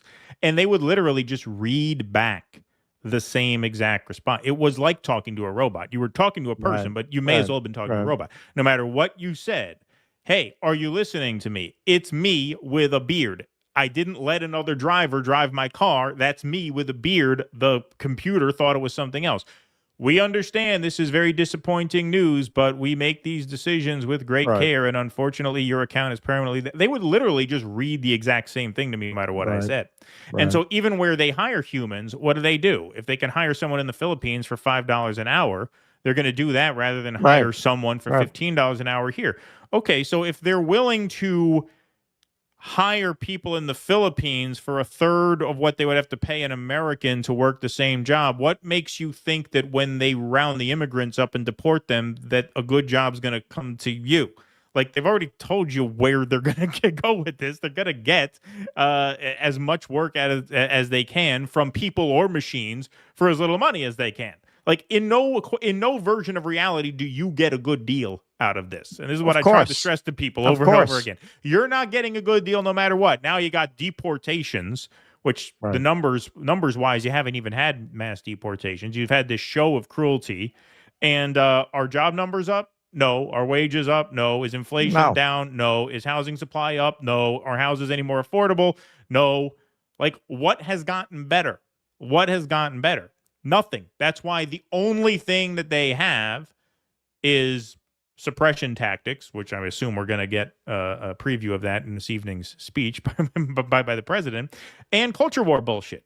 Oh, yeah, we got a high T military now as opposed to the trans military under Biden. It's all nonsense. It's all just nonsense. And meanwhile, the big things that happen without ever being brought up for debate, nobody mentioned the fucking data center. Nobody knew what a data center was in the campaign. I don't think I ever heard of a data center. I never heard of a data center until all of a sudden, boom, here they are. Yeah. Here they are. Wasn't a campaign issue. Wasn't a campaign issue at all. That's how it goes. That's how it goes. And tech moves a lot faster than politics. This is the problem of capitalism, is that it moves a lot faster than democracy, right? So, you know, but by the time people realize it's a political problem that needs solving, it's already 100 steps down the road. Right. Now, that's under industrial capitalism. Under tech capitalism, forget it. It moves 1,000 times faster than you can keep up with. All right. Let's do some chats and rants, and then let's close the lights here. I'll start with some Rumble rants. Vienticus Prime. Hegseth is what we call in the military a dig it, like those with stars, but not so much by those who only have stripes. Nice one. Never had a colonoscopy, but opioids mess you up in all sorts of ways. During the pandemic, I had a rectal exam from a pregnant Asian doctor wearing full PPE. It was too close to fetish porn. Okay, that sounds very that sounds very unpleasant. No, the colonoscopy is much more pleasant than that. Not for everybody. Not Some for people everybody. would like that. It depends. Yeah. Vienticus, I can't be held accountable. It's where the dart landed on the dartboard. That's right. Ugly old broad says stuff. I'm glad I'm alive to see Russ is more manly than the whore of war. Small silver lining in this cesspool. Kudos, youngster. Thank you, ugly old broad says stuff. Thank you. Appreciate that. All right. You want to take those YouTube chats? Sure. Michael Castillo. I had to stop eating 24 hours prior and had to drink an entire powdered laxative. That's what I'm talking about. Mixed with 64 ounces of water. That's what they wanted me to do. That's why I didn't do it. I was like, I ain't doing that. It felt like now you don't have to anymore. But yeah, this was a few years back. It felt like drinking thick water up to 2 hours from the procedure. Yeah, they showed me that. I said, fuck that. I feel fine. I think my asshole's going to stay where it is for another year. Skyman, I hate the false positivity that AI uses. Wow, great job noting that the sky is blue. That's in line with how observant you are. Yeah, I never ask AI questions like that, but I'm told it does that. Isura, show your shirt, Russ. Longtime viewer from Sydney, Australia. That's where the X is from. Good day. Thanks for the entertainment. Good luck and Godspeed. Yeah, this is one of my favorites. I'm going to wear it to the show tonight. Oh, yeah? That's cool. Yeah, man. I would wear my No More Wars for Israel shirt, but they're going to be serving me drinks. You never know, man. You got a Zionist back there. They could fuck with your drinks. Like any place where I'm going to be eating or drinking, I'm not going to wear that. Yeah, that's true. You don't want to go. You don't want to take. At the very least, man, you're gonna get a Zio loogie. Yeah. What did I do here? Okay, because we on Jake's app we have YouTube and Rumble coming in. Just want to make sure I didn't double anything up here. Vienticus, I noticed when I was a young adult that the people who watch TV were the ones who always bought into bullshit without question. I got rid of it right away. John M. in Minnesota, if you look at a chart, a number of data centers each county has, it mimics a chart of military spending by county. U.S. has 3 or 4 times the number China has and more than the next 9 or 10 countries combined. Yep. Vienticus, I've speculated that it might have something to do with the refresh rate and mind lowering its frequency, and thus consciousness to exist in a harmonic. Probably not. Can't find a mechanism.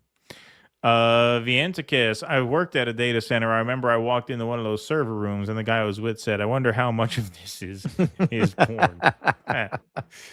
At the VA, they still want you to drink the laxative. Oh, yeah. Well, yeah, there's that magnesium shit that tastes god-awful. God-awful. But then there's, I had to do Gatorade and Miralax. Tasted good. It's a good excuse to drink a lot of Gatorade because I'm a sucker for sugary drinks. I love Gatorade. I love soda and stuff, but I don't drink it anymore because it's bad for you. But when you have a colonoscopy, it's an excuse to do it because they want you to do it. They want you to drink Gatorade, not water. I forget exactly why. I think the electrolytes help you stay hydrated while you're fasting or something. But I'm like, all right, don't gotta tell me twice.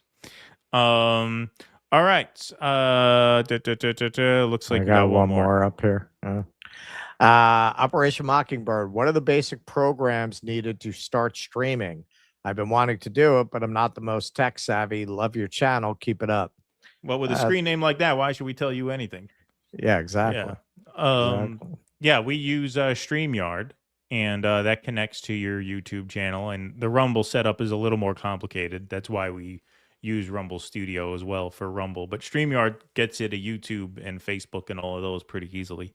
So that's a good idea. And it comes with all these cool interfaces like slideshows and videos. So good luck to you, my friend. Good luck. All right. Looks like that's all we got today. Thanks, everybody, very much for being here. Appreciate you all. Oops. Andy Gardner, super sticker. Thank you, thank my you. friend. Thank you, Andy. Appreciate that very much.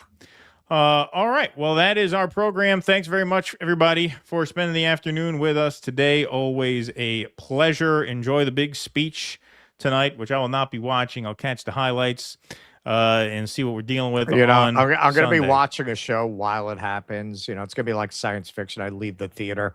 There are cars crashing, Yeah, right, people exactly. running down the street with What shopping the hell bags. happened? Yeah, exactly. Who the hell knows? So, all right. We will see you back here Sunday night. Misty Winston is hosting Jimmy Dore show tomorrow, our friend Misty, and she's got our friend Kit in the co-host chair. So that'll be a really fun show. Misty and Kit holding it down at the Jimmy Dore show tomorrow afternoon. I believe that's a 1 p.m. Eastern time start. So early matinee tomorrow. And then we will be back here, of course, on Sunday evening for our regularly scheduled broadcast, which may or may not interfere with the World Cup. So you know what happened in the World Cup? It's now Spain versus Argentina for the finals, which is literally the most pro-Palestine participant, aside from like Egypt and them, against Argentina. So it is an Israel-Palestine This might World actually Cup. make me root. Yeah, I it is might an root for Israel-Palestine Spain. World Cup. We I might am a actually watch fan. soccer. Punmeister. Hey, did the legendary economist Adam Smith ever get an invisible hand job? It's all about the free markets, man. Yeah. Thank you for that. Although Spain is holding Fergie Chambers for the United States, we'll see if he's extradited. We'll stay on top of that story. Obviously, that's another troubling story. But that's undecided at this point. They're going up against Argentina. Wonder what the game is in Jersey. The game is in Jersey, so it might be a night game. If that's on during the show, maybe we should just, instead of doing a regular show on Sunday, we should just get wasted and watch the World Cup. I'd be down. Yeah, I mean, we can't show the game on the screen because it's copyrighted, but we can do what the sports guys do. They just hang out. Hang on, does it run against our show? Maybe, I don't know. On Sunday? It's in New York. It might be I don't know what time it is. It's in New York? Yeah. So it might be at like 7 o'clock at night. You mean like New Jersey? Oh, kickoff at 3 p.m. All right, so it's not. All right, so we'll have a winner by the time. All right, we'll have a winner by the time we go on air. There you go. All righty. All right. Well, cool. Thanks everybody. I think we got one more chat in the YouTube. Did we? Or did we just read it? Is it the $20 I think we just chat? read it, didn't we? Yeah, I don't see anything up there. Okay. Got it. Right. Hey, did the legend? Oh, no, we got it right here. Yeah, for some reason, I don't know Why what don't I happened see there. it? I don't know. I may have touched something because it's the end of the show. I'm getting ready to touch all the buttons. But here, I'll do it right now. Punmeister. Hey, did the legendary That's what I just economist- read, man. Oh, What it do you is. like? Oh, okay. All right. So I spaced it out then. All right. Sorry. I had World Cup on the brain. That's why my mind was elsewhere. All right. Well, as you can see, we're about ready for a couple days off here. So we will see you back here on Sunday evening, 7 p.m. Until then, thanks to the mods for keeping the peace in the chat. Thanks to the YouTubers. Thanks to the Rumblers. Always a pleasure to be here. Thanks so much for spending the afternoon with us. Until we see you Sunday night, be safe and be well. Courage! Please clap.